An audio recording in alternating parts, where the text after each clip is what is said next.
Morning, guys. I better bring him on the stage, actually, shouldn't I? Hang on a tick. Morning, mate. How you going, guys? Morning. Stupidly on there. You're just sitting outside waiting for me, so yeah. How you I doing? can't believe Danny said he's gone off to get a coffee. Oh, Danny did. No problem, mate. No problem. Better stick on the sounds. Stick on the sounds. Was it driving? Well, morning. Morning. Dressing gowns on. Oh, yeah. Well, I've just fallen out of bed. See, Josh, what we do for you, mate, getting out of bed this early. I know, mate. Yeah. Jeez.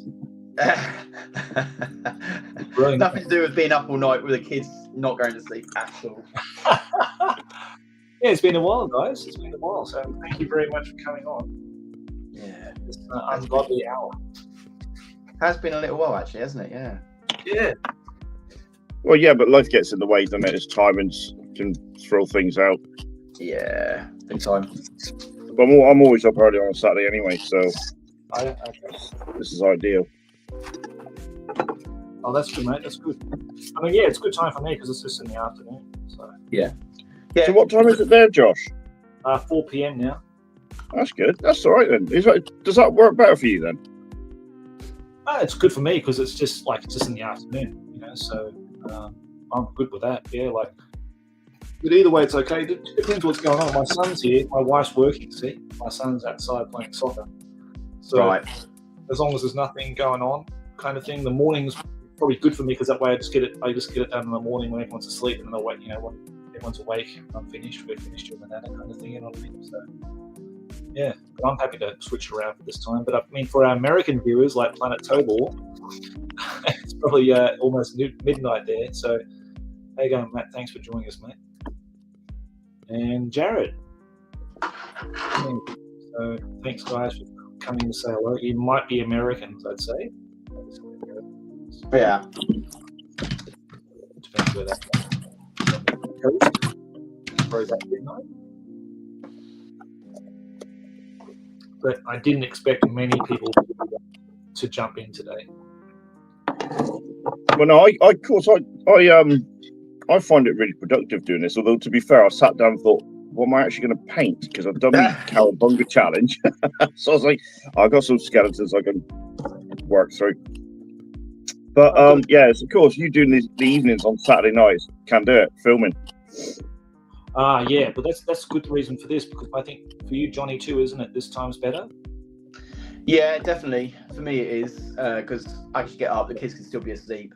I'll do a little bit, and yeah. The problem with Saturday evenings is the missus she arranges things. So yeah, no, God, I got to do stuff with the family. Yeah. So that's the problem I have with Saturdays. Sundays are a little bit easier. Sunday evenings, but so yeah, you know, I can sort of interchangeable, but this is probably you'll probably get me most consistently at this time, even if it's just for an hour, you know. Yeah. I think we'll keep this one fairly short, guys. About an hour and a half, 2 hours max today. Yeah. So we've got 9 cogs watching from Brisbane, Australia. Yay! Brisbane, Australia. That's where I sort of hail from, well, the Gold Coast anyway. But good to see another Southeast Queenslander here. Good on you, mate. So yeah, for Australians, it'd be perfect timing. It's just like only an hour or 2 hours difference.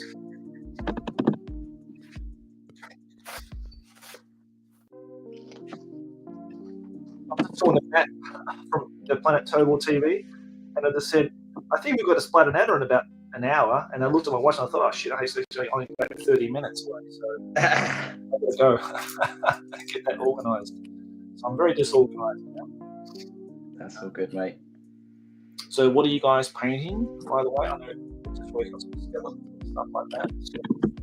I'm on a little break from my Bretonians for a minute, just paint some orcs. I want to get an orc regiment finished. Yes, you showed me a picture of those. They look wonderful. Yeah, well, they're only in the base coated stage. They look a bit rough and ready at the moment, but they will hopefully get a little bit smarter once finished. Let's take that down. Yeah. So yeah, I've got quite a few. There's about 24 of them to do, so quite a few. Right. So I'm going to try and batch paint these. I don't normally batch paint, but I want to try and get these pushed out as quick as possible, because I reckon I can get a game in if I get these out. So Okay. Is G-Dog coming up for a game then? Or are you doing with Scruffy? Scruffy Co. probably Scruffy, but G-Dog will be up for it if we can get arranged, because he lives a little bit further away. But if we can arrange a time and a place, then yeah, he'd definitely be up for it. Okay, mate, that's good. So that's the plan anyway. At least one of them two, get a game out of them. Right. So that's what I'm doing. So I'm painting a load of red at the moment, all the red bits. Glorious red. And Rich, what are you working on there, mate, with your... I've got, let's have a look at that. I don't know if you can see that very well. That's a Mantic skeleton. They're actually not a bad range, to be fair. Yeah. The details are quite good, and they're quite cheap as well. Yeah. But yeah, I'm just banging them out. And unlike, I'm kind of batch painting like Josh, but I'm only doing 8. That's about my limit. I get bored. But I'm just gonna literally do the mail, all the steel on these models, and then I'll. It's quite a good cheat actually. Do the bit of blue there on the shield, and then wash it, and that's pretty much it. And a very quick highlight, a dry brush highlight on the steel, and I limit myself to about 2 seconds worth of dry brushing on it. I think that'll do, because you're not going to see it when it's on the board in a mass rank anyway. So with this sort of thing, it's just the impact of lots of models. So I really take my hat off to people, and I know Johnny's going to do a fantastic job on those orcs. They're going to look so much better than these skeletons. But it's when you're doing rank and flank stuff, you don't really need to spend a lot of time on detail. But then again, you do your elves, Josh, and they look amazing. Yeah, your elves looks amazing. Yeah. Thanks, mate. Yeah, they're coming along well, man. Actually, I'm going to work on those today. I was going to do some airbrushing, but I think maybe the noise level will be just too much for that. So, because I've got some. Well, why don't you try it? I'll try. I'll turn it on and see. What you can just tell me what the feedback of the sound is going to be like.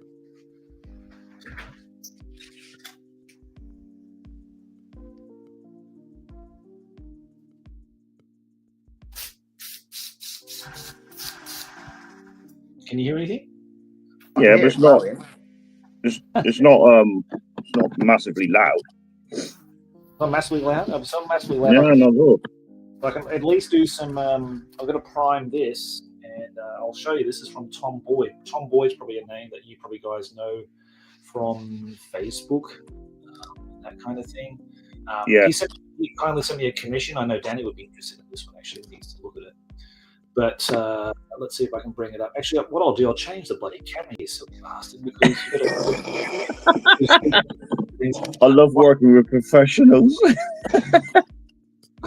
What a dick. He makes us look bad, doesn't he, Rich?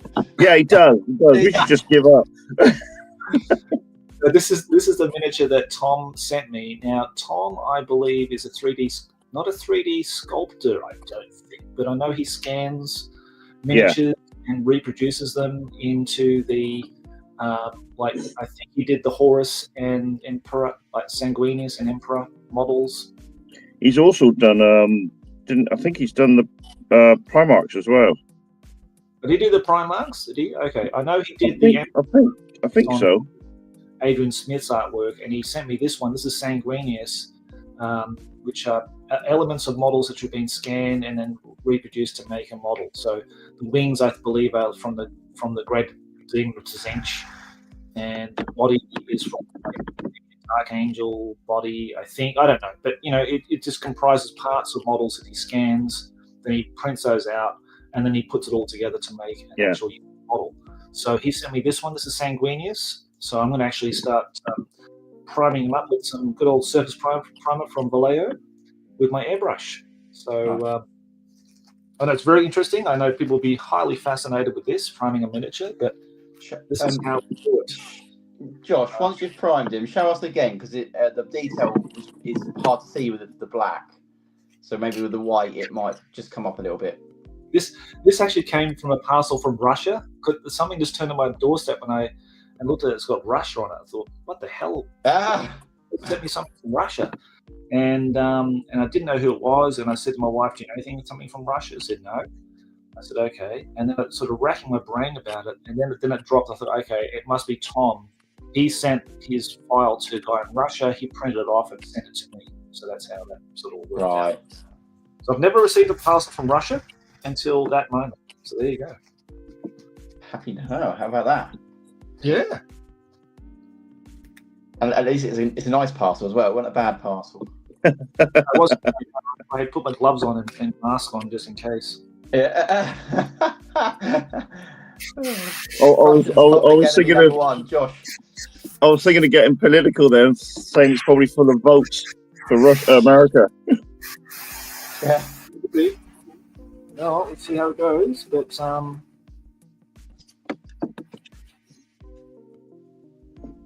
I did watch it. I did watch this model too before I, put it together, clean, and watched it again. So hopefully, because when you're dealing with resin, it does have.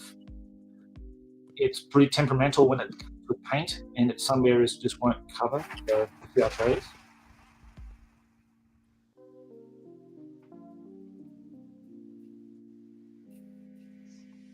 Oh, very, very, very quick question. Did any of you see our live chat last week? I didn't know.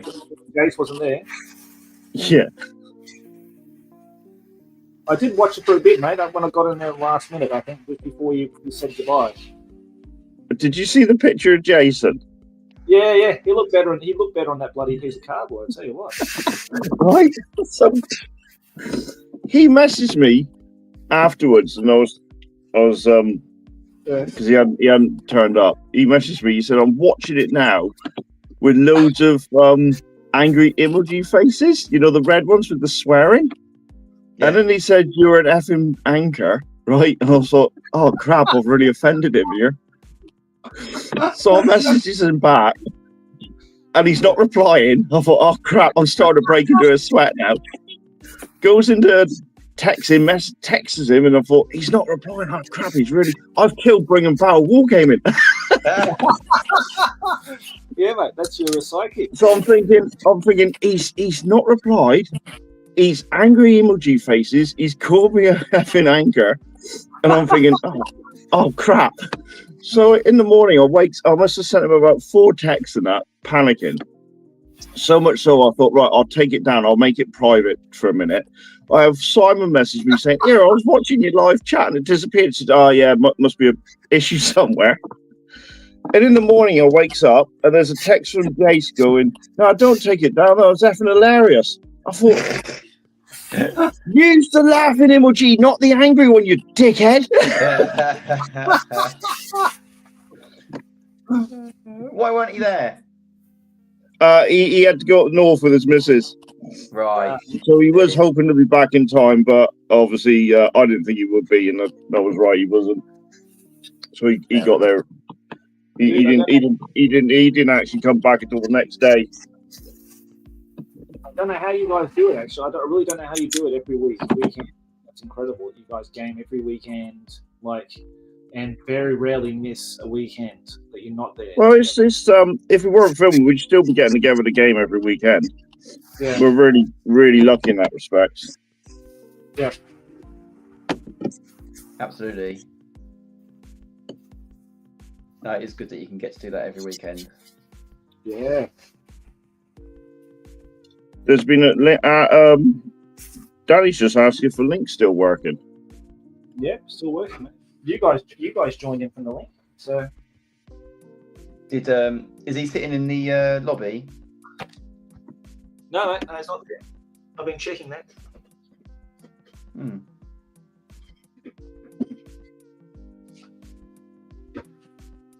What are you, Danny? Oh, Danny Ball.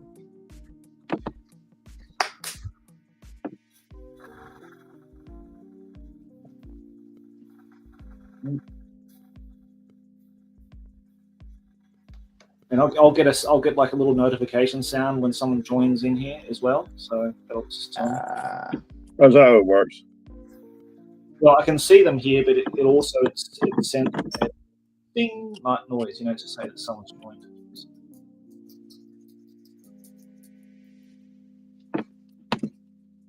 Yeah.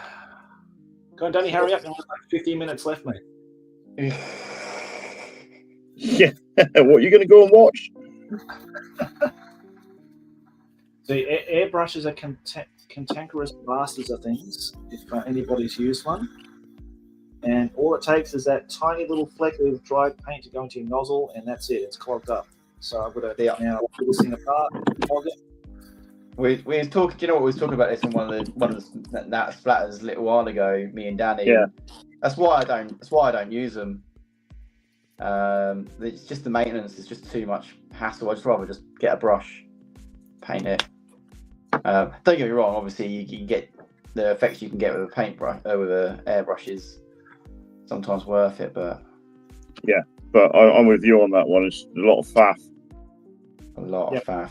In Josh's world, though, where he's commission painting, you need an airbrush. That is it's a no-brainer. Because you need to be working quicker, and the airbrush certainly does that. It's just when it messes you up a little bit, like it is at the moment for yourself. That's when it's a pain. Hey, Danny. Hello, Danny, mate. Wake up, mate. Come on. Wake up. Have you got your coffee? He's got a can. Coffee my ass. I need my caffeine more concentrated forms than coffee. He's gone past coffee. Yeah. I'm gonna say it.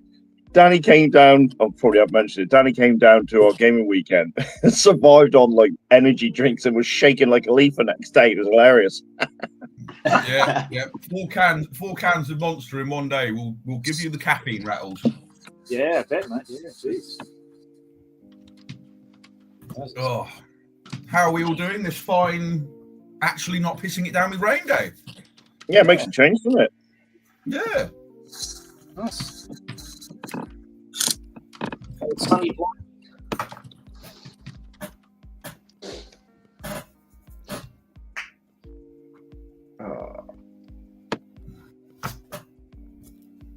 So what are you working on, Danny? I am doing some more squats that aren't squats. Oh, cool. What? Blood Angel Scout? Yeah. What's a squat that's not a squat? Yeah. They're macrocosm, space dwarves. Oh, okay. Right. Yeah. But nice. They do very well. They basically squats. Yeah, they are, yeah. Yeah, they're rogue trader squats, aren't they, really? Yeah. Yeah, they have a very rogue trader sort of aesthetic about them. Where'd you get them from? Yeah, macrocosm. Macrocosm. Yeah. Nice. It's I think the guy's got some of the their like attack bike variants to come as well, which are basically like the motorbike with a sidecar sort of thing. Yeah. And they do characters and all sorts. They're pretty good, actually. That could be the website of the week then, couldn't it? Yeah, I would say so, actually. There you go, Josh. There's your website of the week. What's that, mate? So I can't hear about this fucking thing. What's that? We're just talking about, is it macrocosm? That's the one. Yeah. Macrocosm. Yeah, website of the week. It's where Danny's got his dwarfs from. Yeah, we did that. Me and Danny covered that one. Ah. Oh, yeah, we did, yeah. Yeah, we did. We covered that one. Okay. I'm far too far behind. And it's too early in the morning for me to remember things that far back in the past. Okay, well, that's one prime sanguineous. So, there you go. Well, that was quick.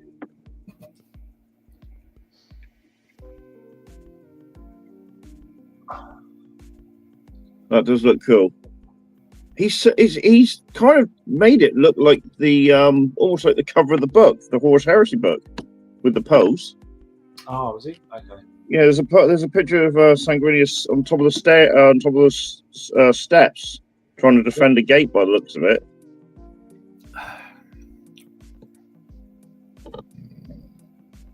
Okay, well, there you go. That's it. One prime. I'm going to leave that for 24 hours before starting it tomorrow. Nice. 24 hours. Get an airbrush on it. Get a hairdryer on it. Get it dry. Get it going. And I'd rather just set it naturally. Just bake in. I'm terrible. I never do stuff like that. Is that how long it takes for airbrush primer to cure? Just any primer. Any primer. Let it soak in and let it bake in for 24 hours. Yeah. It's a general rule. Guys, we're talking to, it's the professional here we're talking to. No, nothing about professional. It says in the bloody can here. I'm going to have to have a look at that now. Come on. Let me see. Because I normally leave them for about 10 minutes. Yeah. Danny, I'm with you, mate. I did the same. I'm going to have a look now just to...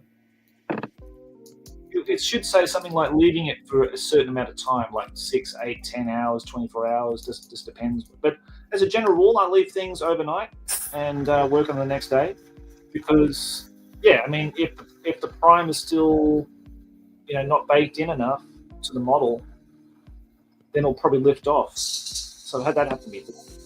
So just being too over-eager. I have to confirm that what Josh says is true. It says here, leave to harden for 24 hours. All this shit, then that's good. Yeah, but if you don't read it, then it doesn't matter. Yeah, well, I've read it now. Yeah, but that's you done in it, and I'm not going to read it. So Jonny and I can carry on in 10 minutes. Absolutely. 5 if we use a hairdryer. You. Okay. I normally just leave it for about. Actually, I don't know. Yeah, no, normally a few minutes, like 10, 15 minutes or so. That's usually about the tops I've ever left it for. Really, I think. Okay. Well, all my clients will be happy to know that I do leave your miniatures prime. Yeah. No, actually, saying that, I have realised though that with the matte black high coat that I use, if I don't leave it for longer, it has a sort of a satiny sheen to it. Whereas, if you do leave it overnight, going back in the morning, it's gone that sort of nice matte colour. Yeah.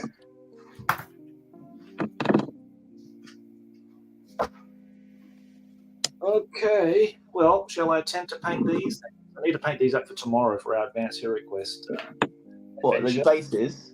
High adventure. Yep. Yeah, the bases, yeah. So it's green then, I guess, is it? No, green, mate. This is like an ochre colour. Oh, sorry, because it's going to be a dungeon crawling. Were they primed 24 hours ago, Josh? No, they If they haven't, mate, you can't touch them. Yeah, you can't touch them, mate. So, like what Jonny said, he said he'd leave it there for 10 minutes. Well, these don't 8 hours in the sun, so they've been taken no problem. These are just bases, though. These are just bases. This is for me. This is not for anybody else. Well, the rules don't apply to you then. Yeah, I need to get these done for tomorrow because I need at least 3 for tomorrow's sessions. I need to base up 3 guys or 4 guys. So, yeah, but I've just made up these bases. I will be doing a video on these because I know Planet Tobor has asked me about them, how I did it. They're really simple. They're basically just a base with a piece of this stuff on it, the plastic card, and I've cut a 17 by 17 mil square piece. Just cut it out and stuck it on top of the base, right? And then from there, with a craft knife, carved in some cracks and crevices and chips on the side of the base, and that kind of thing to make it all look old and, sort of decaying floor tiles. And then sprayed them black. So real simple. So now I'm just going to airbrush the colours over because, obviously Matt was asking how I painted them. And I just did it with my airbrush. Because to get the best results I found was through an airbrush, but then doing some brush work after that. But yeah, I'll just go through that today. If the noise is not too bad, then I'll just keep carrying on, guys. And well, if the noise is too bad, well, that's just too bad, isn't it? You just have to put up with it. Or else mute. Either way. But I've got to get these guys done. I've got to get these bases done. Well, I say actually, I've not noticed any major noise caused with airbrushes on when you're doing filming and stuff. They're not normally too bad, are they?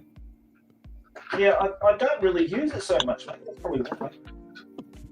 You know what I mean? I just use it for priming or base coating miniatures. I don't really use it to paint miniatures, if that makes sense. Yeah, yeah. For terrain, I do. For terrain, I use it all the time. Yeah, it's great for that sort of thing, isn't it? Yeah. I think after watching people like Angel Heraldez use airbrushes and stuff like that, it's I've kind of fallen in love with them a little bit. Yeah, that's airbrushing on a different level, though. Oh yeah, very, very much so. It's definitely like when you see him do like the non-metallic gold, and he starts with an airbrush, and he's doing like their skin tones, and he's starting with an airbrush. It's like, okay, I can just about do a Zenthal highlight on a shoulder pad. Yeah, that's when you know you're dealing with like a €500 airbrush that he's using. Yeah. You know, something. That is very true. Those I'm quite tempted to give one of those a go one day, but I'm not at the skill level yet that justifies spending that much money on the tool yet. I don't think. Well, I am using a Hansa, which is from that Steenbeck and Harder Steenbeck range. Yeah. Oh yeah. So I did invest in a better one this time with a 0.2 mil nozzle on it. Yeah, they are good. They're well engineered. I will give them that. I was tempted to get like an evolution one, but yeah, I mean, yeah, that's like what, $500 or something like that. I just couldn't really justify it. Yeah. They're good airbrushes.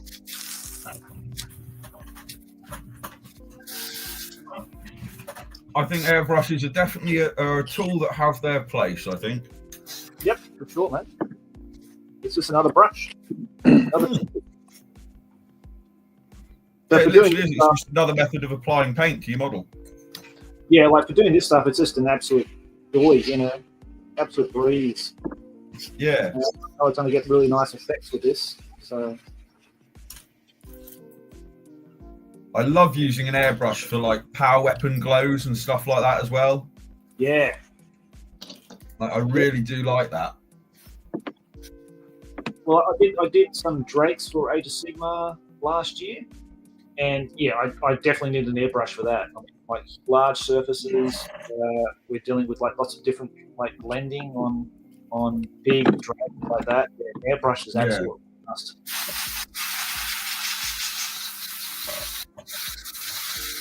I just can't get my head around them. I get the good for terrain or large pieces of like large modules, like a tank or something like that. But I just can't get my head around them. For bolt action I'm gonna have to. I've got one collecting dust, and I'm gonna have to just spend a whole month or two just playing around with it and practicing and getting the settings set on it, and just playing around with it. Really. Yeah. Just use it for base coating to start with, and then go from there. The way I learnt airbrushing wasn't through miniatures; it's through actual terrain, making terrain and painting terrain for activity. Yeah, I can see it being really good for that. Yeah, perfect for that, mate. Yeah, honestly. Yeah, perfect.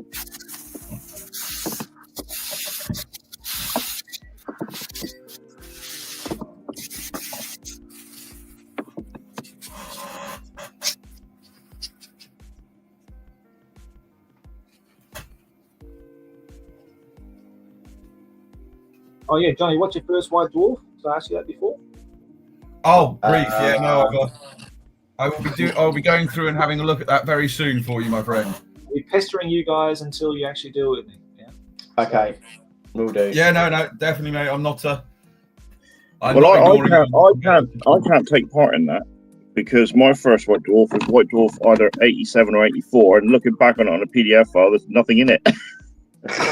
Also RPG stuff in it.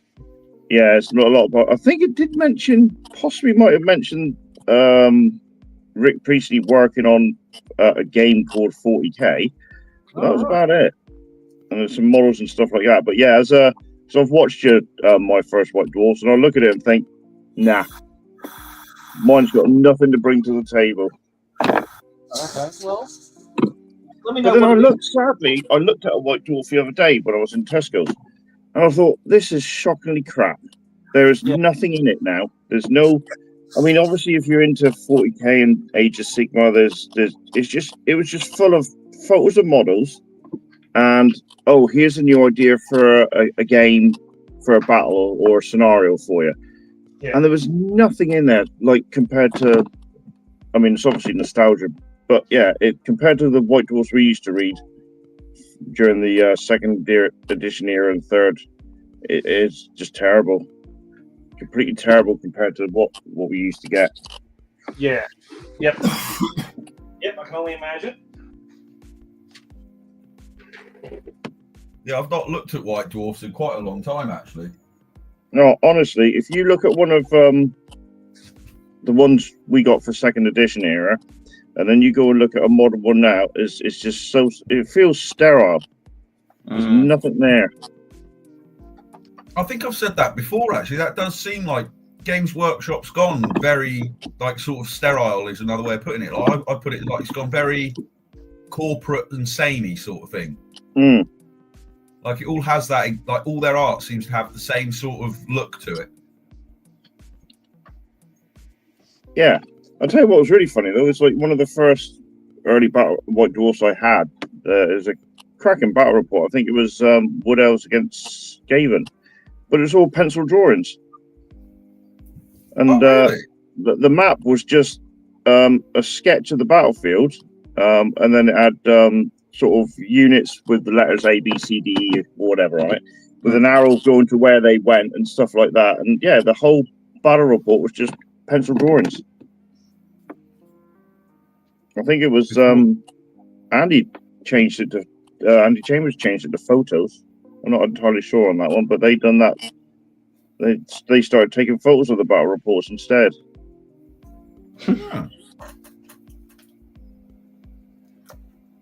Yeah, there is something amazing about the old stuff. Old White Dwarfs are great.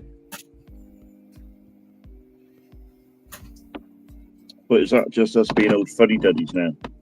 Yeah, big time. I don't know. I think it might be, actually, because if you look at, like, because I've been reading through a lot of the old White Dwarfs quite a lot recently, and like a lot of them did seem like when you go through them, it's like they've got a page of something on a new unit that they brought out, but there's no real fluff to it. It's just like, here's the rules, here's some pictures, and then it's like, here's some advertising for a new shop that we've opened up, and here's an advertising for Games Day, and then here's another little article that might cover one page, and then you've got some more advertising, and then some more, like, another like little article that might be a couple of pages. But it was all like the photos of the models. Like, I remember actually when I look through them now, back when I was a kid, like, I barely actually read them. I just used to go through them again and again and again, just looking at the pictures of the models. Yeah. So do you reckon some of it might be the fact that we just don't really have that much interest in the new models? Yeah, but I'm not interested in the way the storyline's gone or anything like that now. Are they? Well, with what's happening in 40k now, I'll quite happily stay in the era of second and third edition. The way it's gone now with the Indominus Crusade with Girly Man and that, and all the Primarchs coming back, it's not floating my boat at all.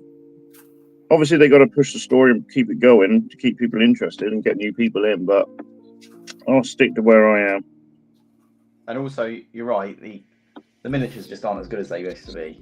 They haven't got the character anymore. Yeah, but they're so detailed now. I think that's the problem. Yeah, I do. I think there's too much detail. That's too. I know it sounds silly, but there's too much detail, and I don't know. They're too lifelike now, and not miniatures in a weird way. I find. I mean, look at this. This skeleton's got a sword, a shield, some rags, and a bit of chainmail and a helmet, and that's it. There's no extra bits like you can glue on. Most of the kits these days, and I bet Danny can say this because he has to do commissions on newer stuff. And I get it with the bolt action stuff. You get so much in the way of accessories that you can glue onto a model: ammo packs, shovels, grenades, this, that, and the other. I'm thinking, well, that's just more for me to have to paint. Yeah. So I'll tell you what I'll do quickly, just to show you what some of the entertainment of being a commission painter can be. Hang on. Forgive me for the wobbly camera, but here we go. That there See that? Turned off. The camera's Oh turned no, off, the eh? camera's stopped. Camera's stopped. Why have you Yeah, stopped? what you done, Danny? I've broken it. Oh, bloody hell, don't tell me I've broken this stupid camera again. Oh no. Looking good, mate. There we Looking go. good. There we go. No, I've now the other camera's not working. Why is my other camera not working? What's Look happened? at Danny 2 cameras there. I know, he's a professional as well. Got 2 professionals here. Considering one of them's decided to not work. And it was You know what, though? I've got both my mobiles set up, my normal one and my burner one. So I'm filming on this one and watching on this one, so I can look at the people chatting away. Bring about a wargaming at 7 for UK painting time. Respect to that. Yeah, honestly, Ronaldo, it's not too bad actually. It's woke me up. Although to be fair, I am going to disappear because dire consequences. I have run out of a brew, so I'm going to be back in a sec. There's no Jason to fill it up for you. I know. I've got to do it myself. Yeah. What kind of world are we living in? When a man has to make his own tea. Right?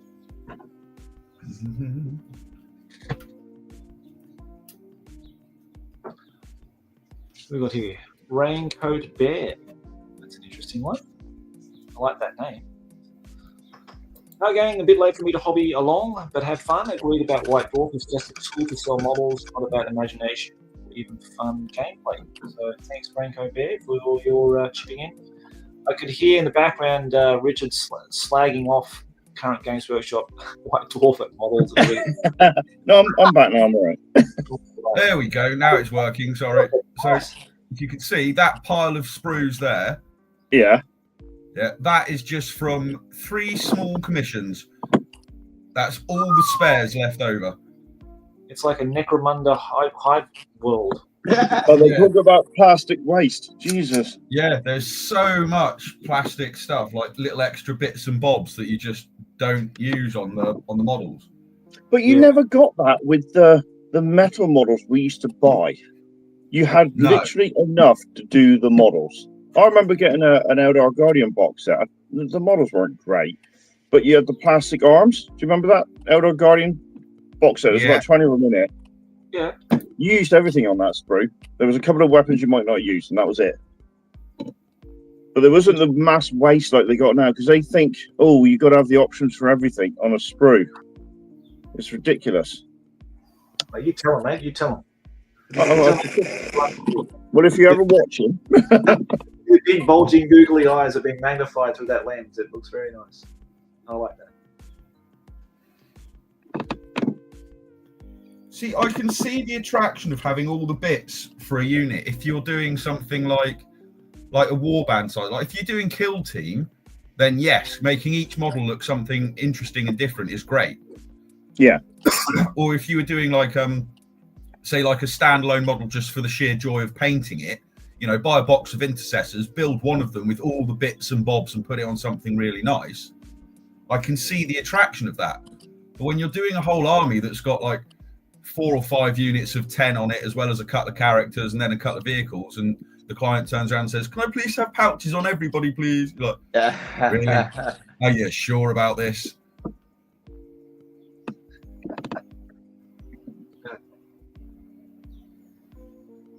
Kids these days don't know we're born. We had metal models, and that was it. Yeah. Single pose metal models. That's a bit odd. My Howling Banshees come with shuriken pistols, but the models have las guns, las pistols, which was really annoying. Oh, what was that? The second edition Banshees only have las pistols, but the Yeah. later on, yeah. I had that, didn't I? With was it the 3rd edition? No, not the 4th edition. Yeah, 4th edition. I thought they came with shuriken pistols. Yeah, they did. Yeah, the 4th edition ones came with the shuriken pistols, but in 2nd edition rules, they only have las pistols. That's right. Yeah. But and then Games Workshop thought we're just making more shuriken pistols. Everything shuriken for the Eldar. I mean, my approach is going to be just when it comes to it, it'll just be a case of, you know, just say they're las pistols and just ignore the fact that it's not WYSIWYG. But I mean, There might be some cases. They might have some games where if, ask the opponent or something, say, do you mind if I give them shuriken pistols, just pay the points cost for it? They might say, yeah, all right, see how it does. I would say, yeah, because it will cost you about 3 points a model, and you'll never use them because you'll be charged into combat. Yeah. So I haven't got a problem with people saying, proxy and stuff, because otherwise, the amount of times sometimes this is before we started filming the games, I would fight Jace with my other force. I'd have a wall walker. I'd say, right, Jace, this wall walker's got 2 scatter lasers, but it hasn't. It's got a las cannon and scatter laser, or it might turn around and say it's got 2 shuriken cannons. You never do WYSIWYG because you're just constantly ever changing your models. That's what I suppose magnets come in to play on that aspect, but not easily done with metal models. No, I've never tried magnetizing a lead model though. Do you reckon it would work? I mean, lead's not magnetic. I suppose it would.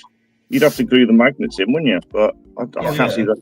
I can't see the attraction of it. As long as, like you say, you're fighting someone who's not an idiot and can understand that you're going to proxy the weapon on the model. Can't. It's not the end of the world, is it? Yeah. You're playing friends, not competitions. It's just an agreement between 2 mates. This doesn't matter, does it? Yeah, that's right. Christ, the amount of times we say, "Oh, that's armed as," you would go through your army and say, "Right, that's armed as such and such. That's got such and such." As long as you remember. Yeah. But when you start changing halfway through the game, that's when it starts getting a little bit naughty. Yeah. But otherwise, I don't see there's a problem with that at all. I think the only time I've ever drawn the line with somebody that wanted to proxy something was when they wanted to proxy a deck of cards in place of a whirlwind. No, a rhino, that was it, because they wanted it as transport for their world eaters. Amazing. But they didn't have the rhino, so they wanted to use a deck of the cards from 8th edition. And that was the point when I had to say, nah, mate, at least put something plastic on the table for it. Come on. I want some realism in this game. Yeah, just a little bit, please. Yeah, something to be said about abstraction, isn't there?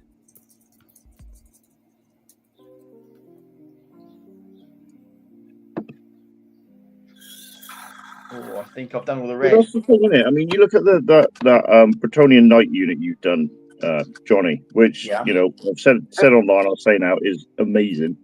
But if that's WYSIWYG, that's fine. But if you suddenly wanted to change something in that army, you're not going to change a model, are you?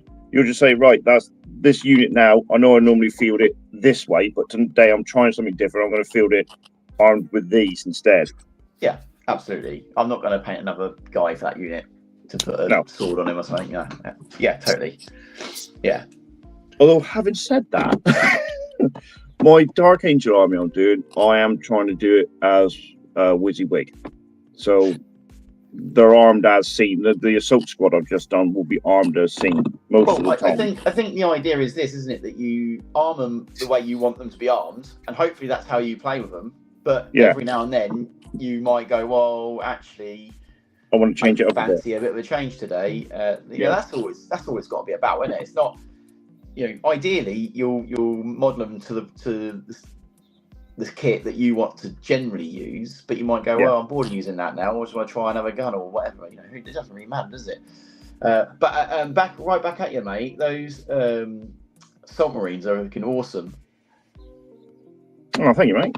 Yeah, just seeing what was it on Facebook? You put a picture or something. Yeah, great. But I've got to be honest with you. Took a little bit of inspiration from you in the fact that you've managed to paint a fantastic unit and you've just chipped away at it, and then all of a sudden you stand back and there you go. You got 10 awesomely painted Bretonian Knights, and you've done them as individual models. Yeah, and I might have to take that attitude for when I finally paint a Harlequin army, which is my that is my one. It's the one army I really want to do, and it's just going to have to do them slowly, one at a time. And then before I know it, I'll stand back and there's a unit of 10. Yeah, you might have to do it in that way because the way they're very colourful, aren't they? That's the problem with the Bretonians. Each one's essentially a different knight, You know, you can't splash paint it because they're all different colours. No. If you're doing that type of scheme, of course. But same with the Harlequins. They're all the diamonds and the patches and the different colours. You won't have one exactly the same as the other. So this is what they do with the modern Harlequins, don't they? There's a themed a theme going right through the army, so they all look very similar. But I always think Harlequins, even though they're a army, they should be so individual because they are. Yeah, all colourful. Yeah, definitely. Yeah. The only thing I'm going to have run as a current theme is that all have, for some bizarre reason, don't ask me why, they're going to have white gloves. I don't know why, but I've suddenly thought that the constant theme going through the army, they'll all have white gloves. But why not? I don't know. I generally don't know. You might as well. To be honest, it would be a nice, bright coloured pinpoint to draw the eye to and give that sort of unification to the whole lot. Yeah. The problem is, I mean, I got one here. I painted one ages ago, and I put a picture up with her. I don't know if you can see that. One or the other. So, yeah. Anyway, so I painted her, and if I got my glasses on, I can see the detail, and I can see I've done checkers on it. As soon as I take the glasses off, which arm's length, it just looks like a blur of mess. So it's sort of, do I paint it for the prestige of taking a photo and getting the oohs and ahs out of it, or do I just paint them and you're not going to see it when I'm bloody filming anything? Well, I reckon if it's going to be the army that you really want, that you always wanted, paint it for oohs and ahs. Oh yeah, I know I'm going to, because that if that's the army that you've aspired to. I've got the models. I've got everything I need. I've got Oh, you lucky 1,500 points worth of Harlequins, jet bikes, and characters and that. Yeah. Couldn't send it to me then? No.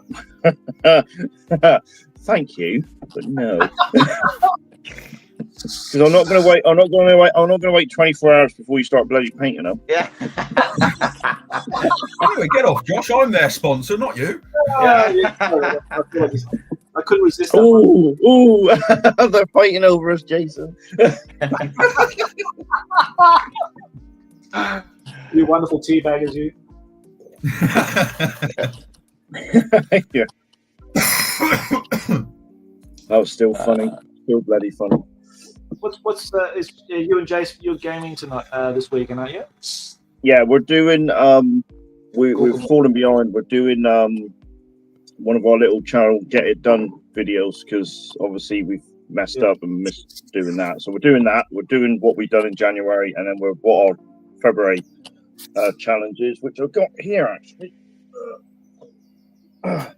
which I've got a prime, but it's for doing a 3rd edition battle report because we're trying to do a little bit of a narrative story. Yeah. So what I've done is I've got from a 3D printer. I'm really chuffed with it. Oh, right. Oh, nice, man. I'm looking forward to that next instalment in your 3rd edition report. Yeah, it should be quite good. So what the idea of this is, because obviously Jason lost, just scary. Yeah. Things are starting to transform. The nids are starting to take hold of the planet. I might get another one of these actually because it was cheap and it's really nice. It's really good. I might get some more. You can get a whole set actually. I might treat myself to a whole set. But yeah, so the idea is Tyranid spires are starting to come out of the ground. So the flesh terrors are starting to lose the hold of the planet. That's the plan anyway. Harlequin, a Land Raider. Oh my god, no. Oh, I have got one though. Have you? I have got a Land Raider. Did they have Land Raiders back then?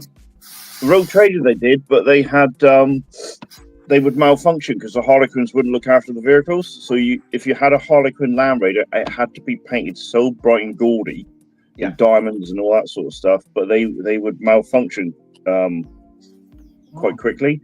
And then when the Eldar brought out the Harlequin jet bike, because it was of Eldar design, it was more reliable, so they wouldn't malfunction as much. Right. But the Harlequins back in Road Trader were so individual. You ever look at I don't know if you've seen it or not, a Road Trader army list. Jesus Christ! It's every model or every unit is individual. You had a list of about 10 to 15 grenades you could have. Like now in second edition, there's special war gear, but you could have them as standard on a normal Harlequin Trooper. It's just absolutely mental. You could have I think the original box set was 18 models with a solitaire, which was absolutely nails, a great Harlequin, Warlocks, Death Jesters, and that army alone in Rogue Trader would easily be about 15 to 2,000 points because you just arm them up. Yeah. Did you see the guy? Someone on, I think it was the second edition group, bunged up the Harlequin psychic powers from the Inquisitor magazine. Yeah, I never saw that. I've got ones from the journal, and I've never seen them. And to be honest, when I do the Harlequin army list, I'll just use the second ed ones. I'll use the Farseer ones because he's allowed to. But I never saw them before. I didn't get any of the Inquisitor magazines. See, that's one thing I was going to say to you as well, Rich, because the Vindicator didn't come out officially for 40k until 3rd edition. Yeah. But you've got, they did a data fact sheet in the Inquisitor magazine for the Vindicator. For Did they really? Yeah. I'm assuming it'd just be a Rhino with a Demolisher cannon on it, so it'd be movable fire. I believe it is, yeah. Yeah. Again, somebody put it up on the second ed group a while back, and because I've got a 3rd edition Vindicator, I took the screenshots of it. So that's what I was going to say, is because like how do people well, how would you feel about if I wanted to use the Vindicator in second ed but use the Inquisitor data fact sheet? Like, is that official? Is that enough games? Is that close enough to be in Games Workshop to be acceptable? Because they did it for the Armor Cast ones, didn't they? So you could use like the Warhound Titan and the Eldar stuff. Yeah, but we'd have to make it a one-off, because otherwise the trouble is when you open the gate to something like that, everybody will turn up with all this different stuff if you're on about the weekend. Yeah. That's the only thing is like you suddenly open the gate to that and people are turning up with bloody Titans and that, and you're thinking, well, it was an Inquisitor, so it's... Well, I mean, they're fair enough, they could do, but we're only doing 1,500-point games. I don't know how much a Warhound Titan is points-wise, but I think that might be a substantial chunk of their force. Yeah, I would have thought so. Well, you thinking of bringing one to take on the Swarm? Oh, what, the Vindicator? Yeah. Not... well, I wasn't thinking about it specifically to go against the Swarm. It's just I didn't realise that Inquisitor did the data sheet for it, and now they do. I just kind of want to give it a go to see if it works. I can't see it. Well, obviously, I'll be honest with you, Danny. They're hard to use unless you quite happily stand still and not do nothing. Because my Demolisher tank I got from the Guard I don't know. It's just hard to use because the Demolisher cannon is such a short range anyway. Yeah. So unless the enemy's coming towards you've got to move towards them, and you won't be able to fire it for a turn. And it's such a big blast as well. Just see if I can find the screenshot I took, because I'm not sure if the Space Marine Vindicator was move or fire. Yeah, but if it's got a Demolisher cannon, it's got to be. I shall have a quick look, see if I can find the card. Hopefully it actually says on the card as well. Where are you? I know I took a screenshot of you. Nah. Ha! Weapons. May only fire straight ahead. Mounted on the hull.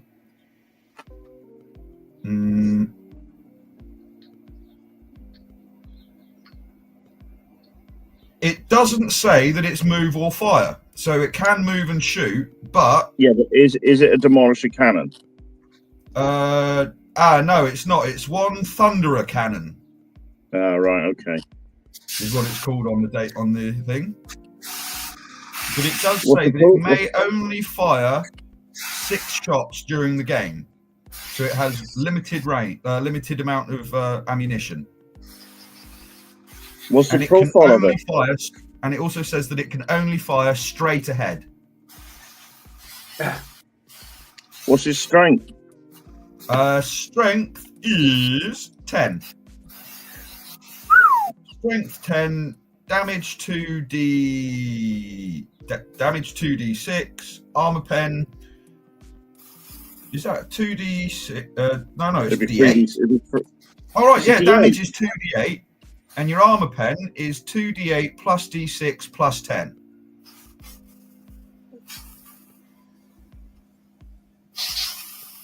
Bloody hell. And how big's the blast? 2-inch blast marker. Was that all? Yeah, Well, it's not a demolisher then. no.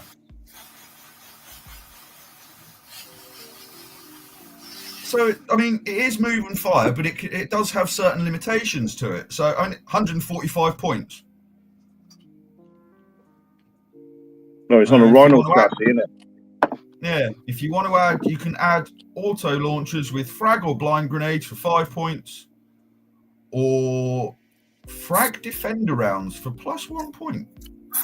What's a frag defender round? I think it's when someone charges you that the grenades go off. No, right. So they get you just place a template on top of you and they get hit automatically, I think. It's like you can get electro holes for tanks. Huh? Sorry? You can get electro holes for tanks as well. So if you attack something, you take a strength 3 hit or something. Oh yeah.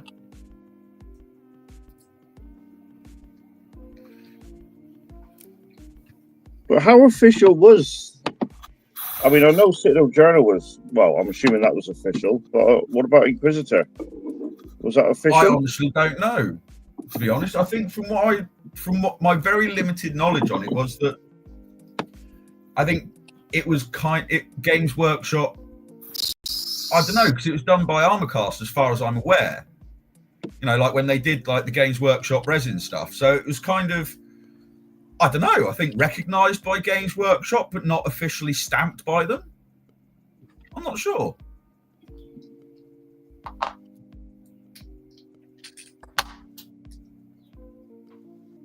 Yeah, it might open a can of worms if we do that.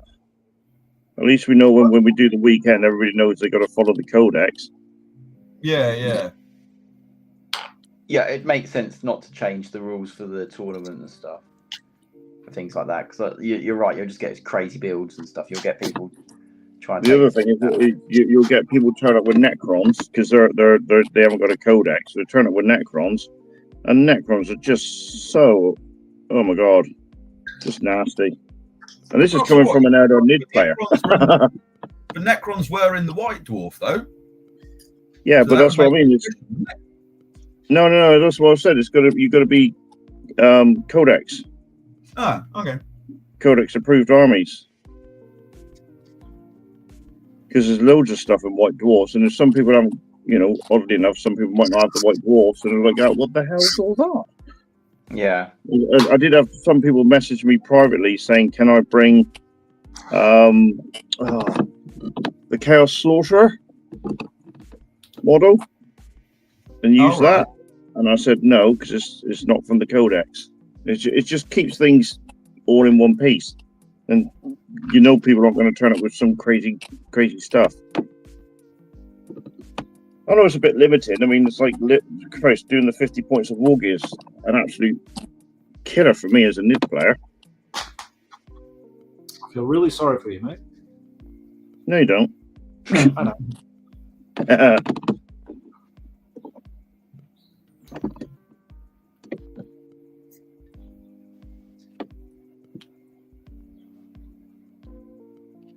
Yeah, Nids are like lizardmen, aren't they, in 40k? That's the kind of well, they were they? Because they looked like bloody dinosaurs when they first came out. With their big bulbous heads and that. No, I'm just meaning they're a bunch of pricks. In that sense, Richard. You're a dick.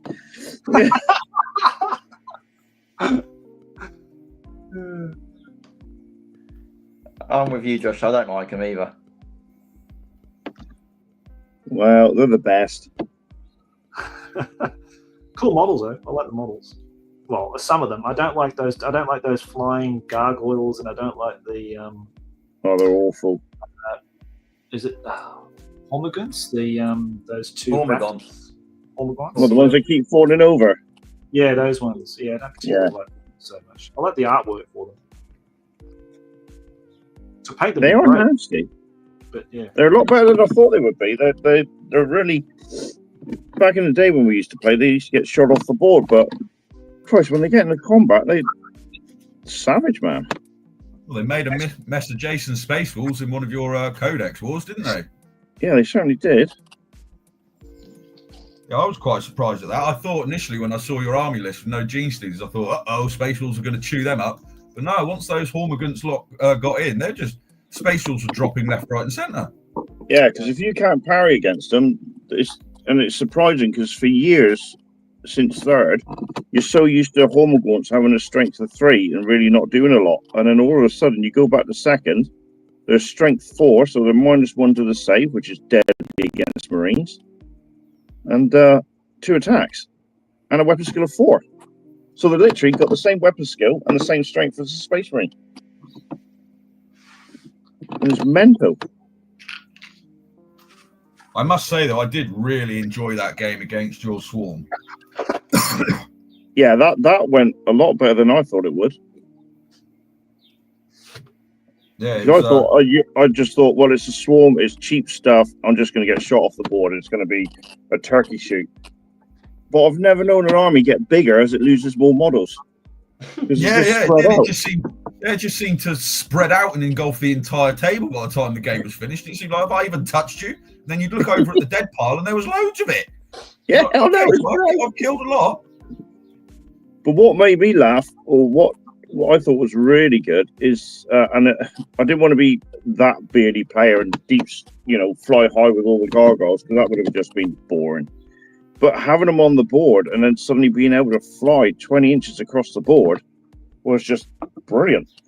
Oh, yeah, it was lethal, wasn't it? It got in the way. Couldn't shoot what I wanted to shoot. Had to deal with them first. Yeah. Really, I found I used them better, keeping them on the board so I could just fly here, there, and everywhere than trying to deep strike them.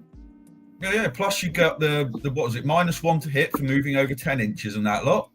Yeah. So yeah, no, those gargoyles were a lot of fun.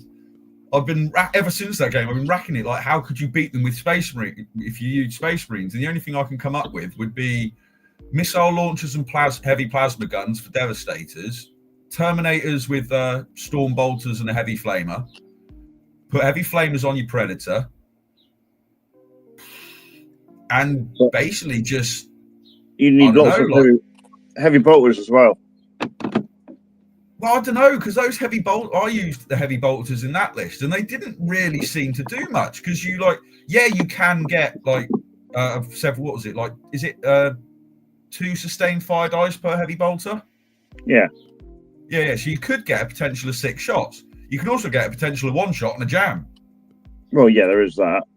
Whereas if you're using flamers, you've got to get in close, or like missile launchers, you've got templates, use crack, even if it scatters, going against a swarm, chances are you're still going to hit something. Yeah. It did surprise me how much fun and how well that worked. And it just looked great on the board as well. Oh yeah, it was a very intimidating sight, I have to be honest. Yeah, I bet. And do you know what? Not one Gene Stealer. No. Because I read, if you ever read the back of the Codex, Andy is giving tips, and he's saying, whereas a Gene Stealer can rip a Space Marine apart in seconds, the cost of a Gene Stealer, you can get 3 Hormigants. So if you had 10 Gene Stealers, you technically have 30 Hormigants on the board. Now, what would you rather be seeing running across the board? You see 10 Gene Stealers, you could deal with that. You got 30 Hormigants, different story altogether. Yeah, that is a lot of bodies that you've got to try and get through before they get into you. And they're if you don't hide them behind the screen, they're on you in like turn 2. Because you got 18-inch charge, didn't they? Yeah. That was a lot of fun. Your Eldar army though might be a different matter. You'll have the firepower. Best Yeah. Lasers, a load of shuriken catapults. As soon as you're in combat with them, they'll just melt though, wouldn't they? Yeah, but it's he can throw out so much more shots, scatter lasers, stuff like that. Yeah. Well, you can probably take down the big, like hive tyrants and all that kind of stuff early. Which no, because I realised that there were literally I had hardly any hive mind on the board, so I had to hide it all. Right. So it was all really down to the little guys, and the only reason in the end, the Swarm Lord, the Hive Tyrant went against Mephiston is because we knew the game was about to end.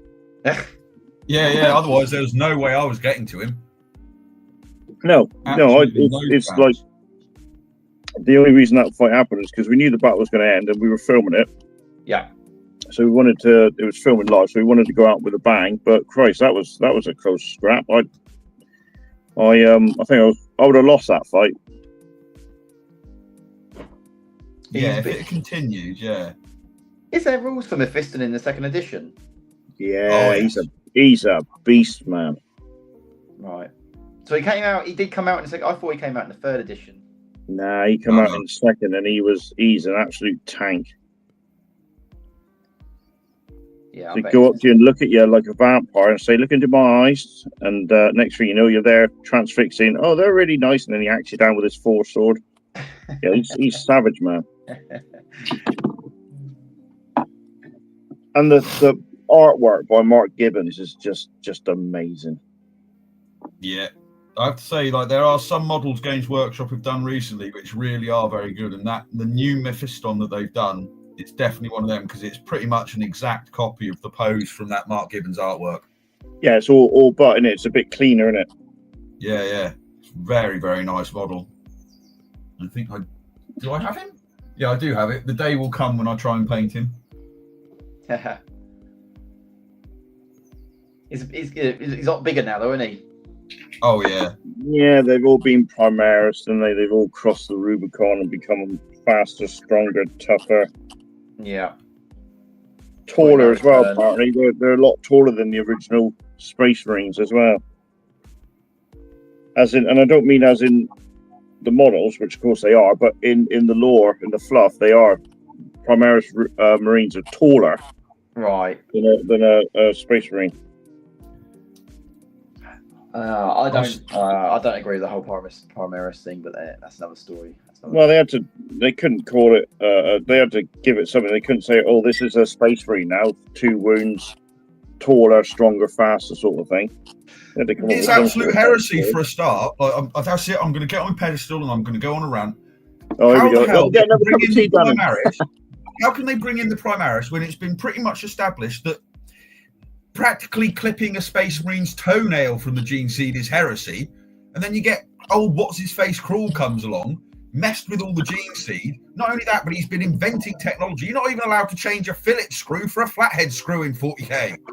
Yeah, and they've done all this, and everyone's just gone, "Oh yeah, that's all right. Carry on. Don't worry."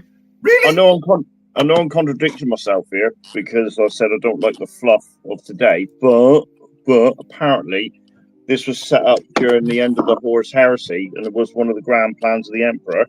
Apparently, so this was there's like tens of thousands of them in status, and they're there to go and ready to jump in if the war was going bad. And of course, the Emperor died, and I think it was forgotten or something because it was all done hush hush. And then Karl came on. Oh, by the way, I've got all these new improved Space Marines if you need them. Okay. And apparently, some of them I've read somewhere because I was reading up something on Crimson Fists. Some of the new Primaris ones remember seeing the Emperor before they were put into stasis. Really? So I'm not entirely sure on the backstory of that. It's a bit. I don't know. Oh no, my phone! Oh, you come along and you bloody wreck everything, and women, God. There she is, the love of my life, trashing my work. Oh my God, what are you doing? Careful, she'd take her dressing gown back, Rich, if you keep on. Jesus. I think that's my cue to go. Yeah, right? Sounds like breakfast time, eh? Yeah, I think it is breakfast time. We got to go, and I'm going to get my lovely locks cut as well today. Oh, nice. Yeah, awesome. You won't recognise me on the live chat. It'd be terrible. I actually got a lot done. Surprisingly, that was cool. Yeah, Guys, I will have to well. keep knock on the head because obviously the little house is starting to wake up. Yeah, that's fine. Right, okay. Love you all, and I will Enjoy. see some of you tonight, maybe. Okay, mate. Quite Thank well, you. mate. Yeah, Have a good mate. night. See you See you later. Have a good day, rather. Yeah, I've done quite a lot as well, actually. Getting these base coated. It's been a good chat. Good stuff. I agreed with this. So, Mine Cogs is agreeing with us in terms of the Mephiston art. Yep. Yeah, good. It is a good picture, to be fair. That one. Do you like it when they redo models to be like the artwork they produce? Yeah. Yes. Oh yes. Yeah, very, very much so. Yeah. When they nail it, when they get it really spot on, yeah. Like, I really do like that. Like they reproduced the Blood Angel Space Marine, didn't they, from the 2nd edition box set it was like a limited run, I think, at the time. Okay. You know That the guy, game, you know, yeah. it was a Games Day model. Yeah, Games Day 95, I believe. The only reason I think that is because the guy that I'm doing the squats for has actually got that model from the Games Day. Ah. And I think it's 95, and he's said that he might well be in the future getting me to paint that one up for him, which I'm very much looking forward to, hopefully. That would be nice. Yeah. Oh, yeah. Let's have a look, see if I can find it. Double check what Games Day it was from. Yours, yours, Jonny, the 92. You get the 92 Games Day model, haven't you, mate?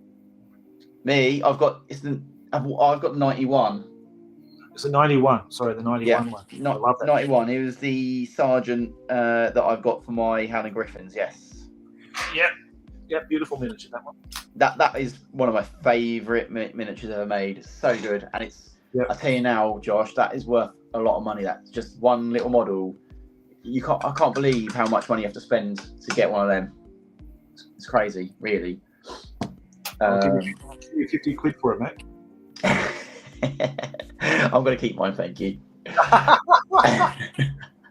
you go. I've just found the model. That they did that Space Marine Captain. Actually, it wasn't 95. I'm completely wrong. It was Golden Demon 2012. 2012. Yeah, no, that makes that. Yeah, that does sound right. Yeah. Okay. 20. Unfortunately, it is in Failcast. Yes. Yeah. But if it's a good cast from it, that Failcast can actually be all right. It's just finding a good cast with the stuff, isn't it? Yeah. I never knew why they. Well, it must have been a cheap way of making models back then when they moved to that Failcast, but. And then charging people an absolute fortune for them. That's the problem. Yeah. For in products. That's the problem. Why I think that's when things went really wrong for them. Yeah. Absolutely. You can't do that, mate, because people just they're not stupid, you know. Oh yeah, you get a couple of them, and you get terrible casts. You think, well, why am I spending the money on this? Absolutely. Right. You can't beat metal miniatures. They are the best. Yep. Except when you accidentally drop one of your Space Marines on the table from half an inch height and that arm goes ping and disappears off into the ether. Yeah, or you drop your lead dreadnought on the floor and then you. Oh no. Or worse yet, drop it on your foot and realise that you're now missing a toe. Pin your arms, mate. Always pin your arms. Yeah, that is very true. Right, guys, I'm going to have to shoot off as well. I've got to start getting the kids ready for the day. But mate. Really good to see you guys again. I'll hopefully maybe next weekend if you're about. Do something. Yep, should be there, mate. No but yeah, cool. I've got a few more done. I'll see you all guys soon. Okay. Okay, mate. Good on you. Okay, thanks, All right, mate. see you later, Jonny. Cheers, guys. See you, mate. And then there were two. Yep, that's it. Let's have a peruse through these comments. Anything? Mindcogs was the last one. Agreed that Mephiston art is superb. Okay, well, I think Jonny went through those. Yep. So no extra comments. Fair enough. I didn't think many people would be joining us today, mate. I think, when we do it in your evening, I think there's just more people around and doing stuff. That's even a Sunday. Is it a Sunday night? No, sorry, it's a Saturday night. So yeah, people on Saturday night probably just at home painting or whatever. So Yeah. Or it's those strange people with social lives that aren't here and going out and doing things. Or they're in a different part of the world, like Australia or something, Japan. Yeah.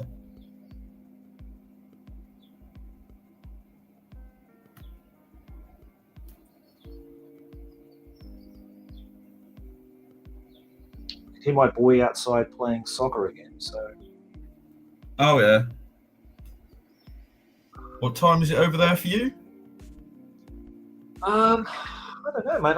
It must be 5 o'clock now. What time is it there now? Where you are? Yeah, it is 8:20 in the morning. 8:20, and then we start at when you're 7. So yeah, it is 5:20 here. All right, that's not bad, is it? Yeah. I've got my eldest two boys here at the moment. They're still asleep. Yeah. Yep, good on them. Especially my 18-year-old. He won't wake up until probably about 1 o'clock this afternoon. Oh, really? Wow. Yeah. I wonder how people can do that. I've never been able to do it. So. No, me neither. Yeah. Even when I was younger, I didn't do it. Still wake up. Yeah. Yeah, that's always, raring to go kind of thing, you know what I mean? So. Yeah.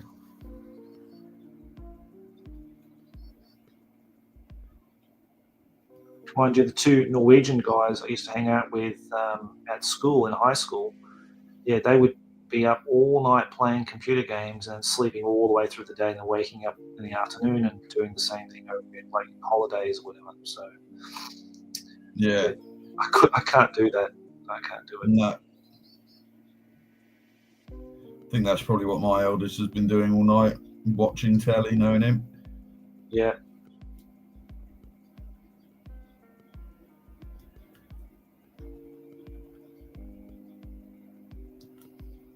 Oh, I watched because for a recommendation from my sister, I watched that Gorge on Apple TV the other day. Oh, right, yeah. Yeah, it's quite good actually. Yeah, that's not a bad little flick. That it's like a romantic. It is a romance, fantasy, sci-fi kind of film. It's a weird one, but it's good. It's kind of well done. Yeah. Yeah, no, I've just sort of started seeing some adverts for that pop up. Actually, it looked quite interesting. Yeah, it's a good one. I mean, the chances of me ever actually watching telly are pretty much none anyway, but yeah. No, I've definitely realised over the last couple of years that I don't have the time to sit down and watch telly. And if I do, if I find that I do have the time to sit down and watch television, then I kind of just get the urge to come down here and fill it with painting and stuff. Yeah. Yeah, same, mate. I usually would just watch YouTube, but I watch every Friday something on one of those streaming services, just something to watch with a beer or so. Yeah.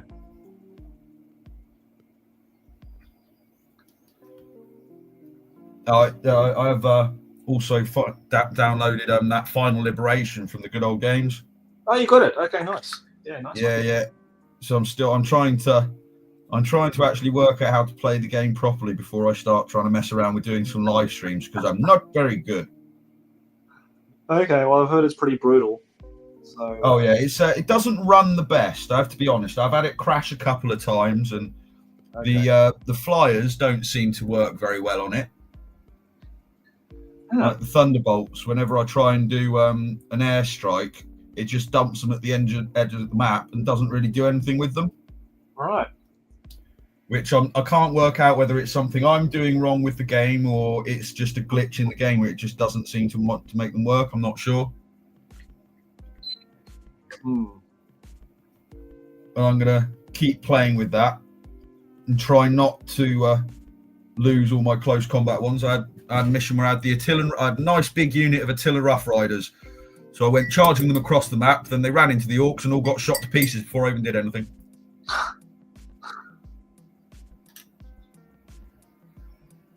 Yeah, sounds pretty brutal.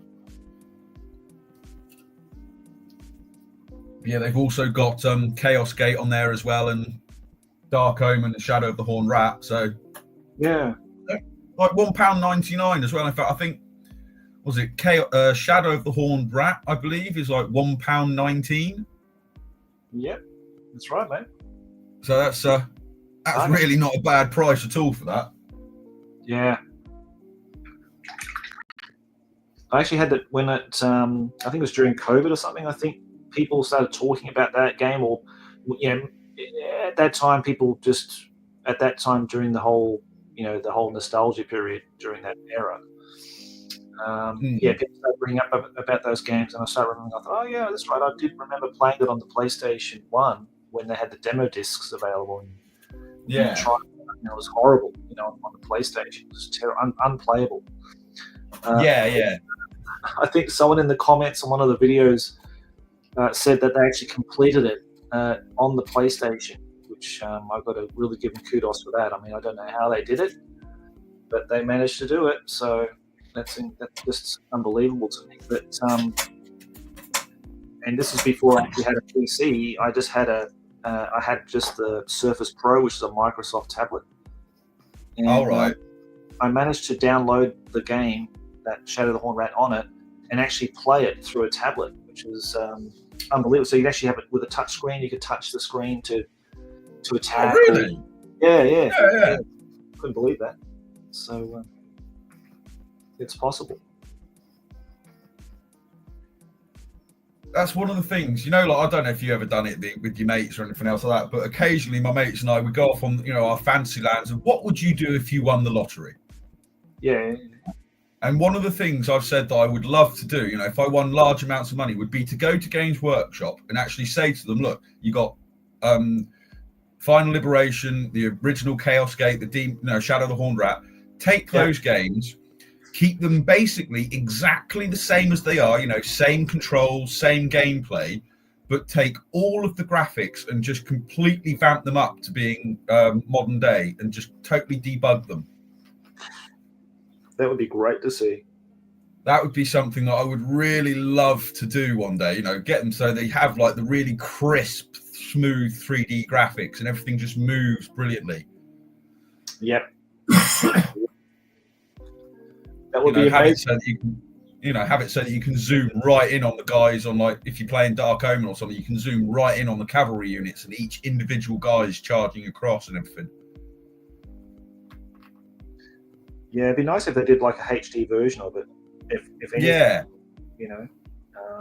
and release it for my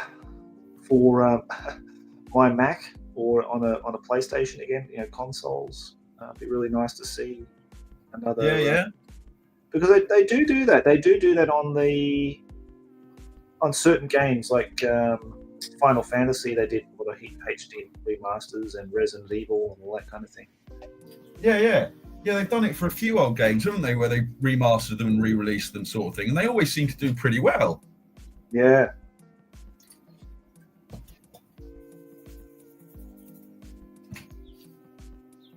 Yeah, another game they're going to re-release. It's a remake, though, not a remaster, of that Metal Gear Solid Snake Eater, which I'm really looking forward to playing. Oh, yeah. I just need to buy a PS5, though, mate. That's the only problem. And convince the wife. That's a good idea. Yeah, we need this. This is better than my eldest got a PS5 for his birthday, and right. yeah, no, I'd like 400 quid for a console. Are you out of your mind? Yep.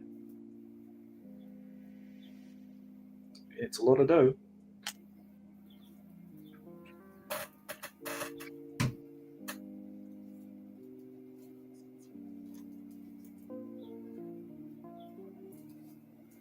mind you, saying that £400 for a console, or have a look on eBay and try and find, like, for example, Titan Legions in its original sealed packet or something. Yeah. That'll cost you a few squigglies. Yep. Although, actually, saying that, I now have my hands on the Titan Legions rulebook, the Epic Space Marines rulebook, and a couple other books from the Epic range now. Oh, cool. Nice, mate. So I'm going through on that one, looking at like the old artwork and reading the rules and stuff like that. So I'm quite looking forward to that. The only one I need to get afterwards is what is it? The Eldar and Chaos Renegades one. Yep. Well, I wish you luck to find those, mate. Actually, they're not too bad. Like, you can find a few of them on eBay, and like price-wise, I mean, they're not cheap, but I don't know. They're not massively like, oh my god, look at the price of that either. So yeah, I reckon I'm going to go search. The one thing that I do find is very difficult to find in one piece is the plastics.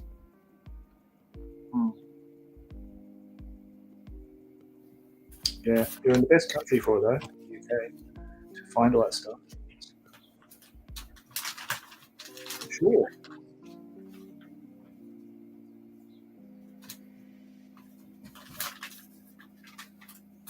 But I found the method I'm going to do for building my first Chaos Army is basically scour the pages of White Dwarf until I find a battle report with a Chaos Army in it that I really like the look of and go, I'm going to copy that.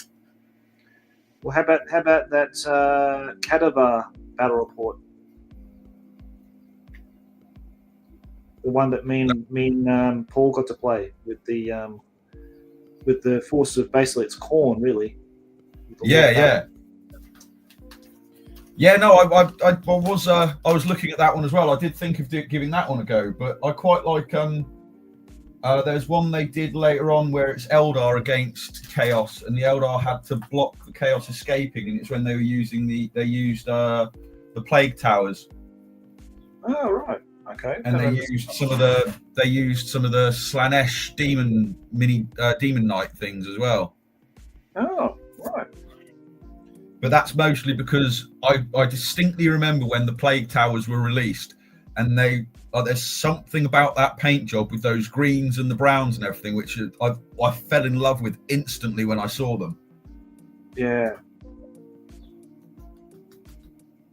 Well, you have to tell me which battle report that is. I don't even remember what that one was. Well, grief, hang on.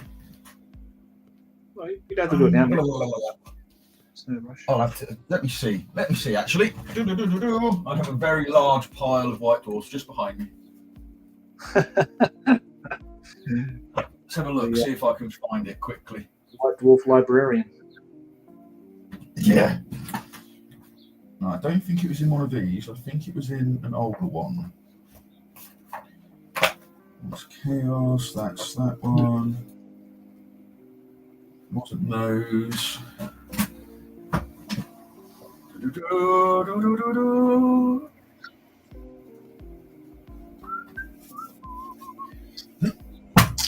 Right.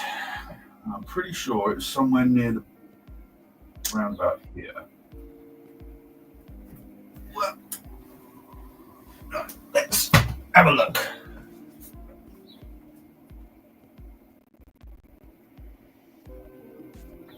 I'm just going to go through now until I find it. Yeah, sorry, mate. Sorry to do that to you. No, that's all right. It is not a hassle, don't you worry, my friend. Okay, mate. Well, maybe at 170, 180, something like that. I hope not, because I'm in the 200s at the moment having a quick look. So I might have to end up having to go backwards. Well, thankfully, it's quite easy to do. Just flick to the end, have a look for battle report. All right, so it's definitely not from here down. Okay. Because that's where they got into the new Epic's 3rd edition, which... Yep.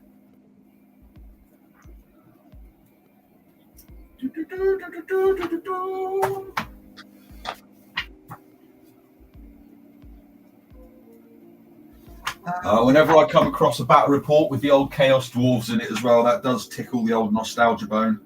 Yeah. I'm pretty sure the Plague Tales came out in 186, issue 186. So Cool. I'm almost there. So look, Maybe- 186. should have like a Tyrannid guy in the front. And, Hive Tyrants.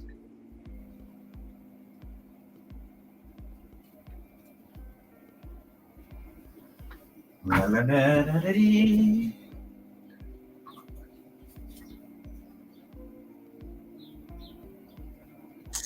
Aha!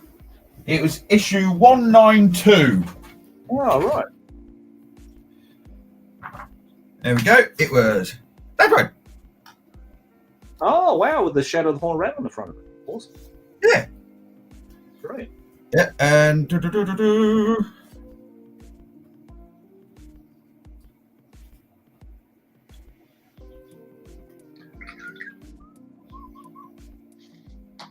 Going on about Eldar flyers.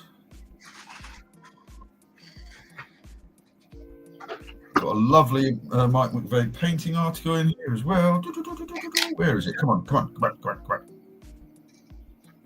Put you on full screen, mate, to see what's going on here.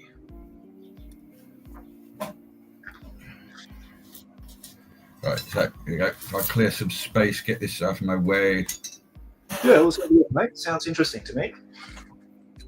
Let me on Epic.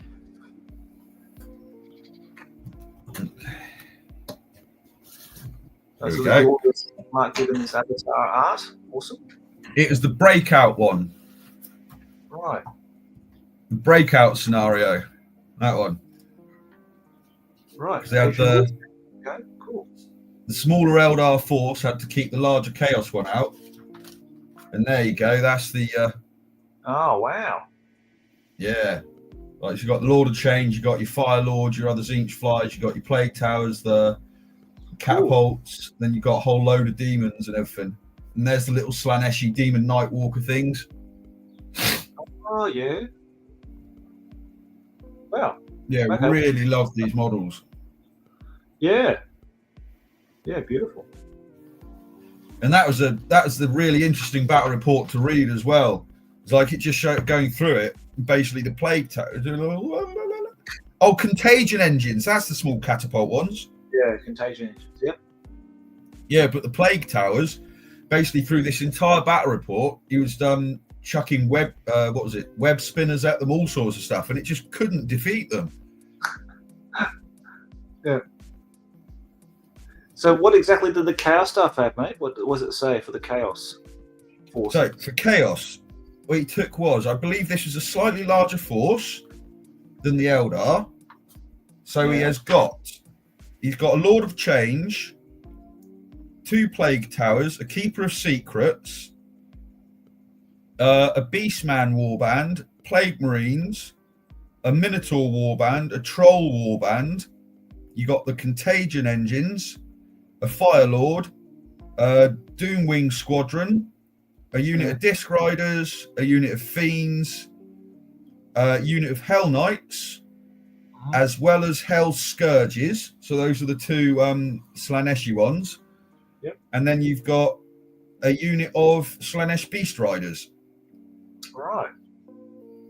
Wow. Okay, that sounds quite a lot for the Eldar to take on. They've got just like an avatar, some falcons, some vipers, jet bikes. Yeah. You got a Firestorm in there. You got your Dark Reapers, the Doom Weavers,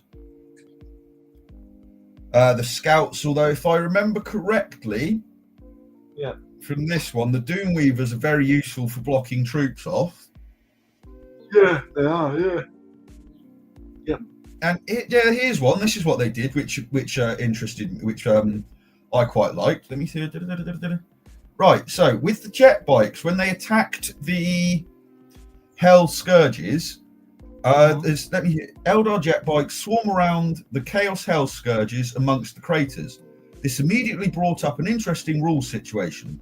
The jet bikes were attacking the Hell Scourges on craters, terrains that would normally be considered difficult for bikes. and according to the letter of the rules, a skimmer cannot finish its movement on ground that is impassable or difficult.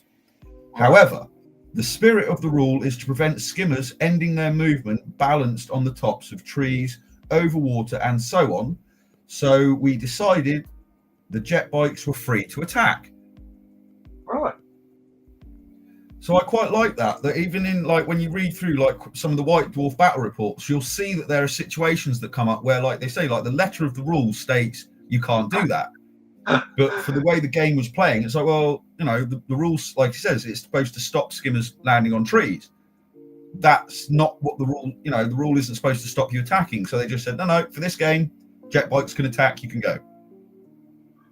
I wonder if that caused a few arguments with people, and like people were doing it and they're saying, oh, you can't do that. But hang on, this article said that they did it in this battle report. So see, I can see why it would, but again, that's one of the reasons I believe, I think why I enjoy friendly play so much against, you know, like not tournament style play, because there will be situations that come along where a rule states, you know, it doesn't, you know, you can't do this, that, and that. But if you're against, say, like you're going up against a mate, then you can both go, well, no, you're right, because this thing, that thing, or like they said in there was another battle report I was reading recently, actually, which was a 40k one, I believe. No, was it 40k? I'm not sure. It was one of the battle reports. And a rule came up which neither of them were quite sure about. So they did the classic D6 roll-off on a 1 to 3. One guy said the way he thought it should be, and on a 4 to 6, the other guy's method came through.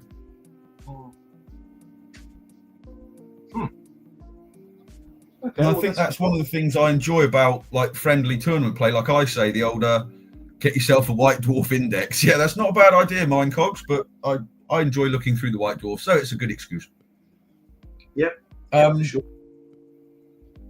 Yeah, no, like I say, there are certain times, especially in like the older games, you know, like second edition 40k or Epic Space Marine stuff like that, where there are certain rules which just like they haven't either anticipated for a certain situation that would come along or something like that, which does require you and your opponent just to sort of work out the acceptable happy medium between the two, where you can both go, yeah, no, that sounds right, let's do that then.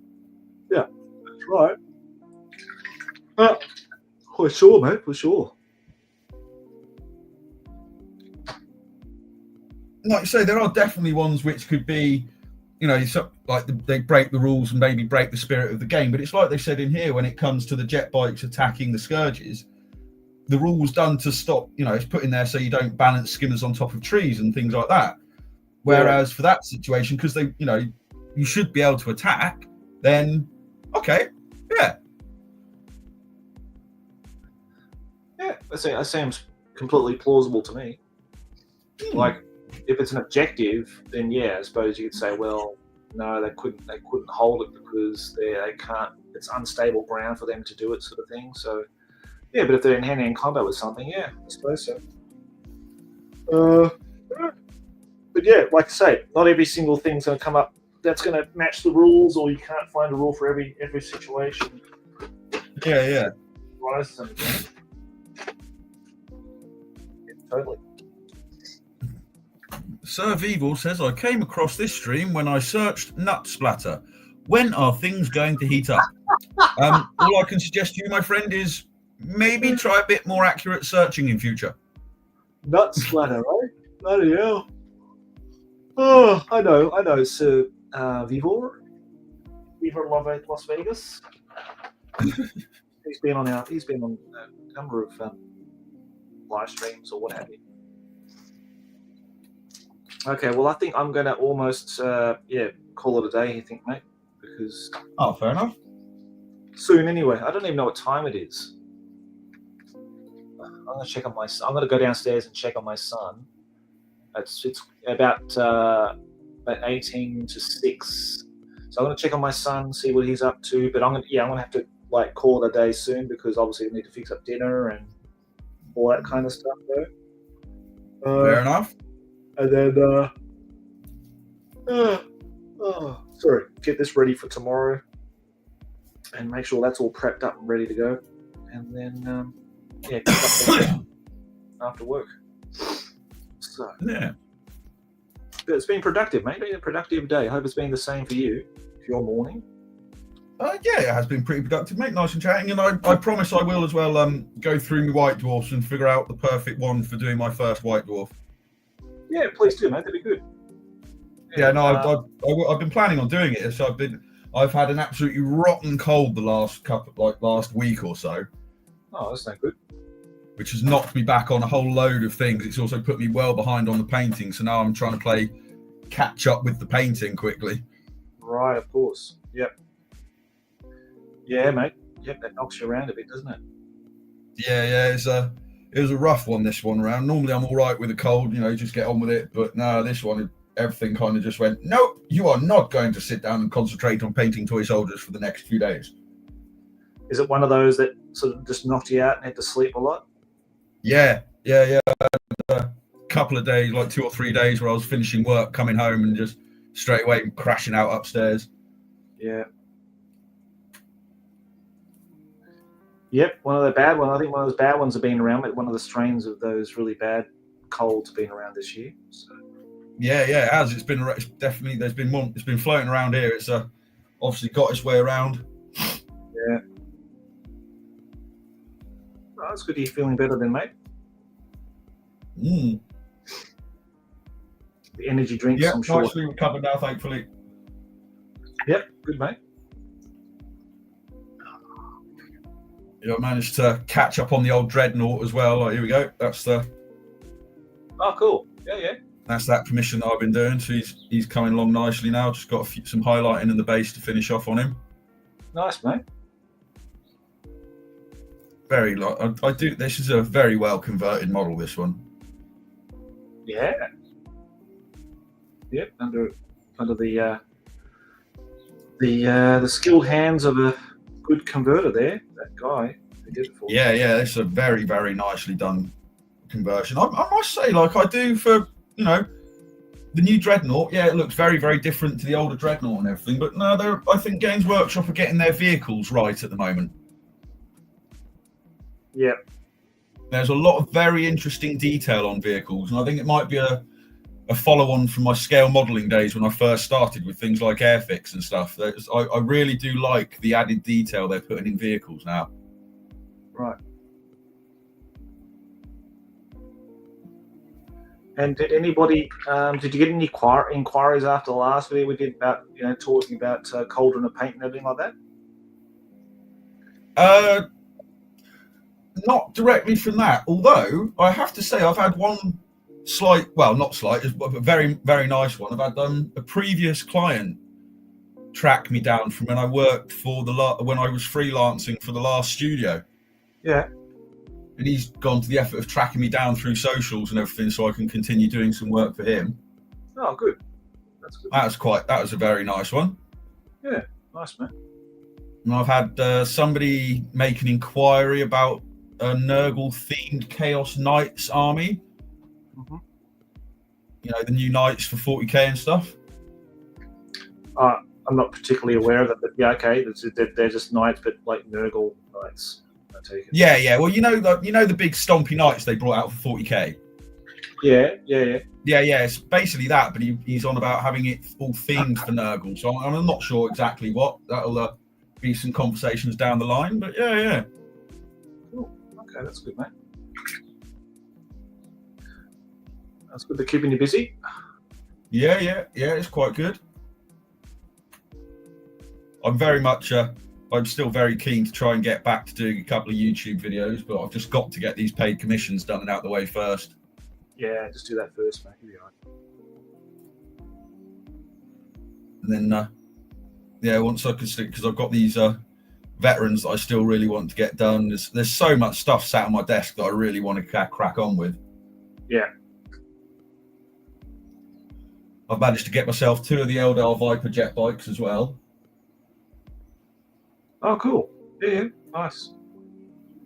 Which is very nice. And one thing I noticed actually, or I've discovered, I've got 2 of the Eldar Vipers, okay? One of them is from when they were released in 2nd edition.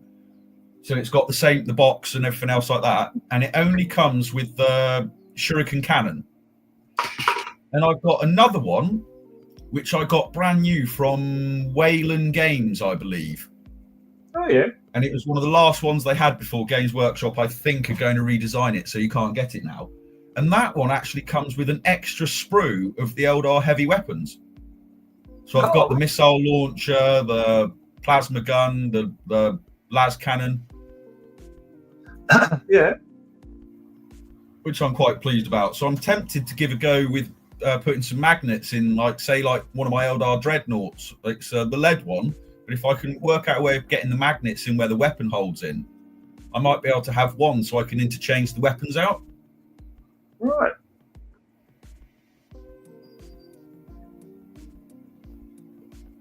Oh, that was handy. That would be quite interesting. Because I know, like we were chatting earlier about the old pros and cons of WYSIWYG. It's very difficult really to do WYSIWYG, especially with the older metal models. Yes. But I do have a spot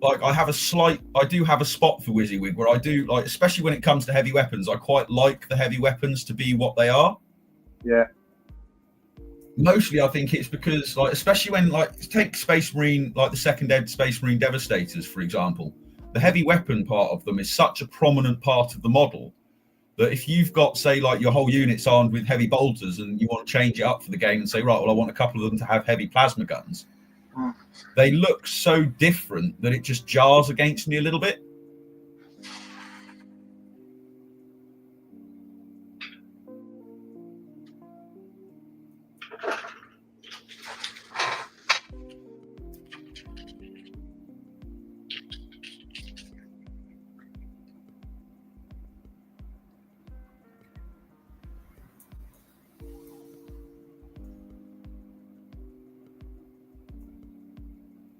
I had to go with the warp spider guy.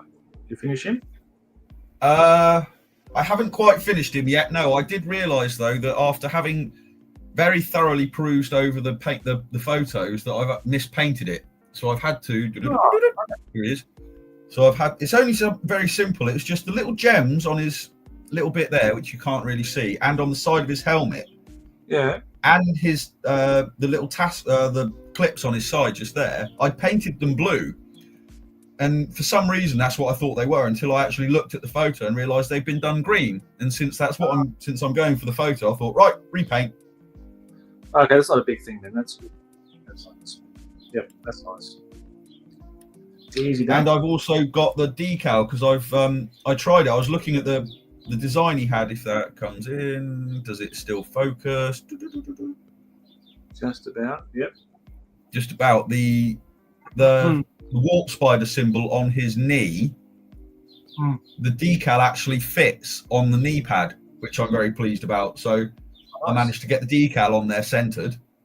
Yep. Because I do enjoy using decals. So yeah, he's doing quite well. The only thing really left to do on him is the highlights on the gems, and then it's the freehand spider web on the back. Nice. And then that's that guy finished. And he's ready for the last 4 to be done, 1 to be done for a video. Cool. I quite like the way the little the filament came out on the end, painting that up. I'm quite pleased with that. Yeah, it looks very nice, mate. Very cool.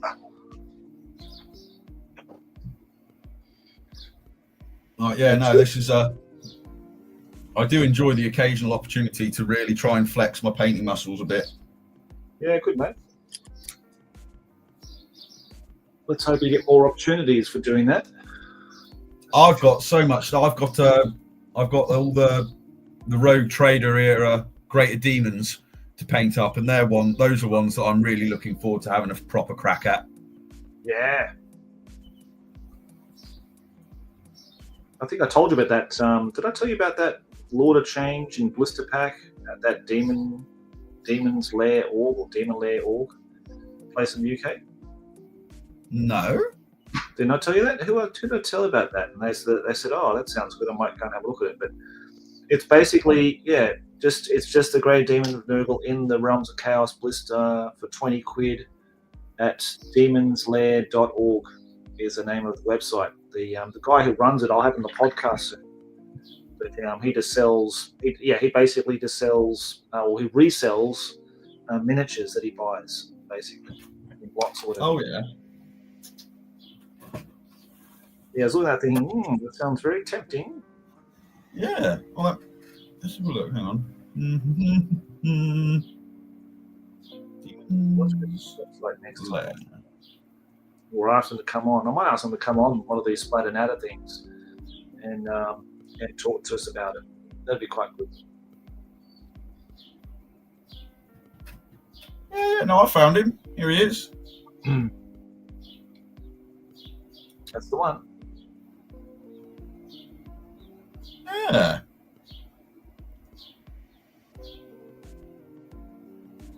Now, of course, I'm sponsored by Black Arrow Minis, but Scott at Black Arrow Minis put me onto this guy because I was trying to chase down some old Hammer fantasy models for Advanced Hero Quest, and he suggested I buy him, and he's got some nice stuff. But I managed to pick up some plastic Skaven for my friend David. I'm doing a big commission for his Skaven army, and I picked those up this week, and he kindly gave me a slight discount, 15% discount, because the shipping to Japan from the UK is quite expensive. So he really helped me out. So it was very nice of both Scott and I believe it's Stuart that runs this website. So yeah, but so there's some good stuff on there. Some really nice old Hammer. Oh yeah. Oh yeah, hasn't he? Oh, I think yeah. You've got some interesting bits on here. Yeah, mate. Yeah, if you go to his like sealed and box section, you'll see that Greater Demon Zinch guy there. If it's still available, I don't know. Let's have a look.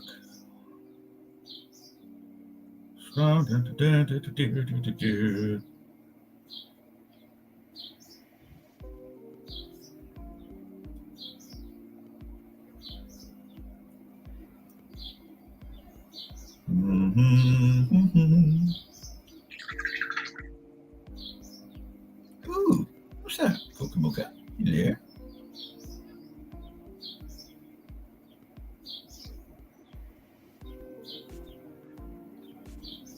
Blimey. Yeah, he really has got some stuff on here, hasn't he? Yeah, mate. Yeah, I have to get him on one day because we were talking about Advanced Hero Quest because that's what I'm really into at the moment, and he's also playing with a group of guys there in the UK as well. So it's nice. He's also getting into it again, so it's good.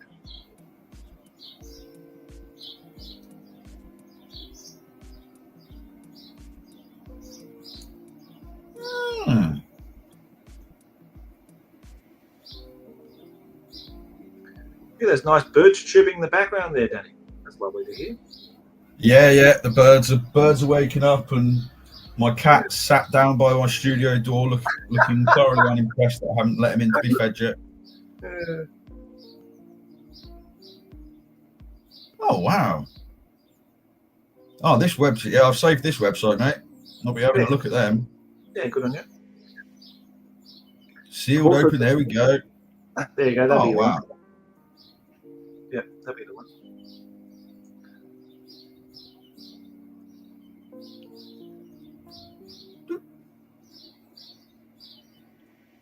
These are really good prices as well. Oh, there you go, mate. See? I found another place to spend your money. Yeah. Yeah.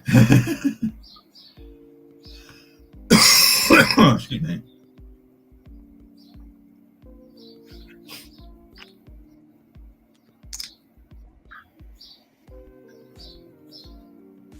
Right, I must stop, or else I will end up spending money that I don't have yet. Yeah, exactly, mate. Exactly.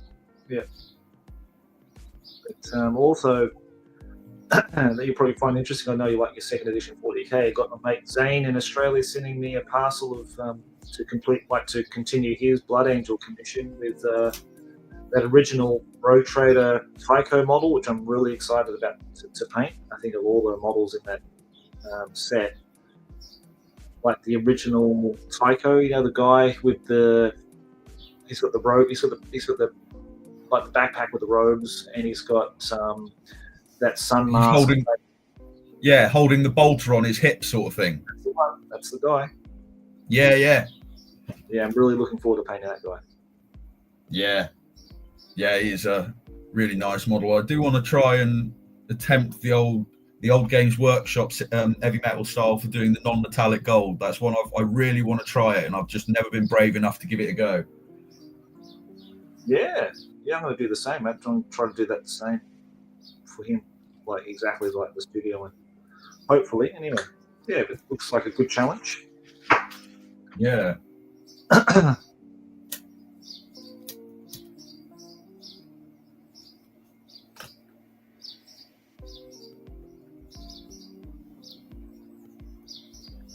And what do you got planned for today, mate? Just relaxing at home or doing today I will be painting these. Be trying to get this squat commission finished up today, or this part of it.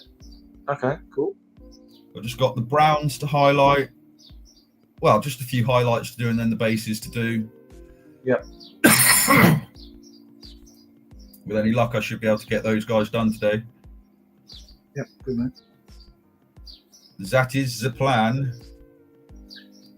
See plans of action, yeah? Yes. Now I'm waking up. I reckon that'll be my attack for the day. Cool. Although probably what I'll do is after the Splatter Natter finishes, I shall have another go on Final Liberation, and then I'll make myself another cup of tea. Once you get really aggro from, well, you're probably not like me. I'll probably get really aggro playing that game. As much as I've loved the nostalgia of it. I never got to play it back in the 90s. I never even knew about it until recently, actually. So I can just imagine that that like the whole like you fail, you have to go back to the start and do it again, and then fail, go back and start, do it again. That whole rinse and repeat kind of thing. That grind. But it's got a great. I think I've seen it played and it looks really, really cool. I'd love to get a chance of giving it a go one day. But I just need the PC to. That's the only thing. But I love it. It is a bit. Yeah, I mean, it is a bit juddery. Like the going across the screen's a bit juddery on my laptop as well, which I think's got something to do with the refresh rates and stuff. Like I said, the only thing I'm having a problem with is trying to get the flyers to work properly, like the air support part. And I came across my first mission last night, which was one of those ones you said about, where it's I accidentally took no flyer support or anything like that for myself, and the orcs had nothing but waves and waves of bombers coming in, and there's just nothing I could do against it. Every time the orc player turn started, that's it. Waves of bombers came in, and just took out my super heavies. And it's like, I can't do anything about this. Damn. But luckily, I'm new enough to the game this time round to not be finding the grind annoying yet. I'm still quite enjoying it. Oh, that's good, mate. That's great. That's excellent. Yeah, it looked really. I saw Garth play it from on his YouTube channel. It was really, really cool. I love the old second edition aesthetics to the models and to the gargants and stuff like that. That looks really fun. But yeah. But if you're ever going to stream it on your channel, that'd be really good at some point. Yeah, that is definitely the plan. That is definitely my plan. I want to get a little bit more practiced at it, so I actually know what I'm doing, work it out properly, and then I can stream it a bit smoother. Yep. And I'm definitely planning on doing the same for like Chaos Gate, definitely, because that's the one game when that came out that I really did play a lot of. Right. Okay. I've never played that one either, so I'll have to. I recommend that game hugely. It's great fun. Like second edition 40k. Those bases are nice. They go in really well. Yeah, they haven't got the same kind of yellowness. I could have bumped it up a bit more, put some yellow ink on it or whatever. But they look not too bad. At least they sort of meld into the tiles well enough. And I could even do a dark brown on the outside of the bases too if I wanted to. But I think that looks quite cool. I quite like the black rims to them. It gives them that separation from the board, I think, a little bit. And I must say, I like the slightly different tone that you've got to them. it looks more. What's the word I'm looking for? It looks more realistic. Hmm. And I think it adds that nice little touch when you've got your actual pieces on your board, when you've got it all set up. It will give that nice bit of distinction where it goes through enough so it looks like it should be part of the surface you're playing on, but at the same time you can really see that it's not the surface, if you know what I mean. Yeah, I know what you mean, mate. Yeah. No, I'd say that's spot on, mate. That looks really nice. Yeah, like they're easy to knock up and paint, mate. Really simple, and just a few, literally like under a minute to make it and put on the base, and then spray it up with the airbrush, and then just go in with the lining in of all the cracks and chips and all that kind of stuff, and then outlining. Yeah. Outlining. Put a little bit of flesh wash ink on there, or chestnut ink to give that sort of yellowy golden color, and that's it, mate. Done. So I'm going to base they look really nice, mate. And get everything ready. Start prepping everything ready for tomorrow for Advanced HeroQuest. So, that's it, mate. Nice. Well, Danny, thanks very much again, mate, for coming on, and for Jonny and for Richard for taking time out of their day to come and entertain us with a bit of a natter. We hope to do it again next week. I'll be probably more free on that Sunday morning next week again. So we might do that at that time. So it's your Saturday evening. Would Saturday evening be okay, mate, for you next week? Saturday evening, yeah. Saturday evening will be fine, yeah. And then, we'll do that, mate. So we'll have more of our British viewers coming in and saying hello, or European viewers, I'd say, as well. Yeah. Nice. Too, the American, it's a good time for Americans and for the Europeans, actually, at that time. So, and the Australians too. I think it's good for everybody. I can't think of a time zone that's not good for. Right, let's do that, mate. Next Sunday morning, your Saturday evening. All right, buddy? Yeah, that'd be absolutely lovely, mate. Yeah, looking forward to it. Yeah, and thanks for educating me about that battle report. I had no idea about that one, so that's an interesting one. I'll have to look at that. It was a pleasure, my man. Yeah, and once you know which white dwarf you want to cover, let me know, and then we'll set it up and get that underway for you, mate. We'll sort a time and day to get together and do that. Yeah, definitely, mate, definitely. Or after the Splatter Natter or something like that. That'd be easy to do. Yeah. Anyhow, mate, look, take it easy. Have a good day. Enjoy painting those macrocosm dwarves for Blood Angel Scout. I think it's the guy you're doing it for, isn't it? That's the one, yeah. Yeah. And I'll catch you next time, mate. Take care. Indeed, mate. Enjoy your evening, my friend. Okay, thanks, mate. Bye-bye. All right, bye.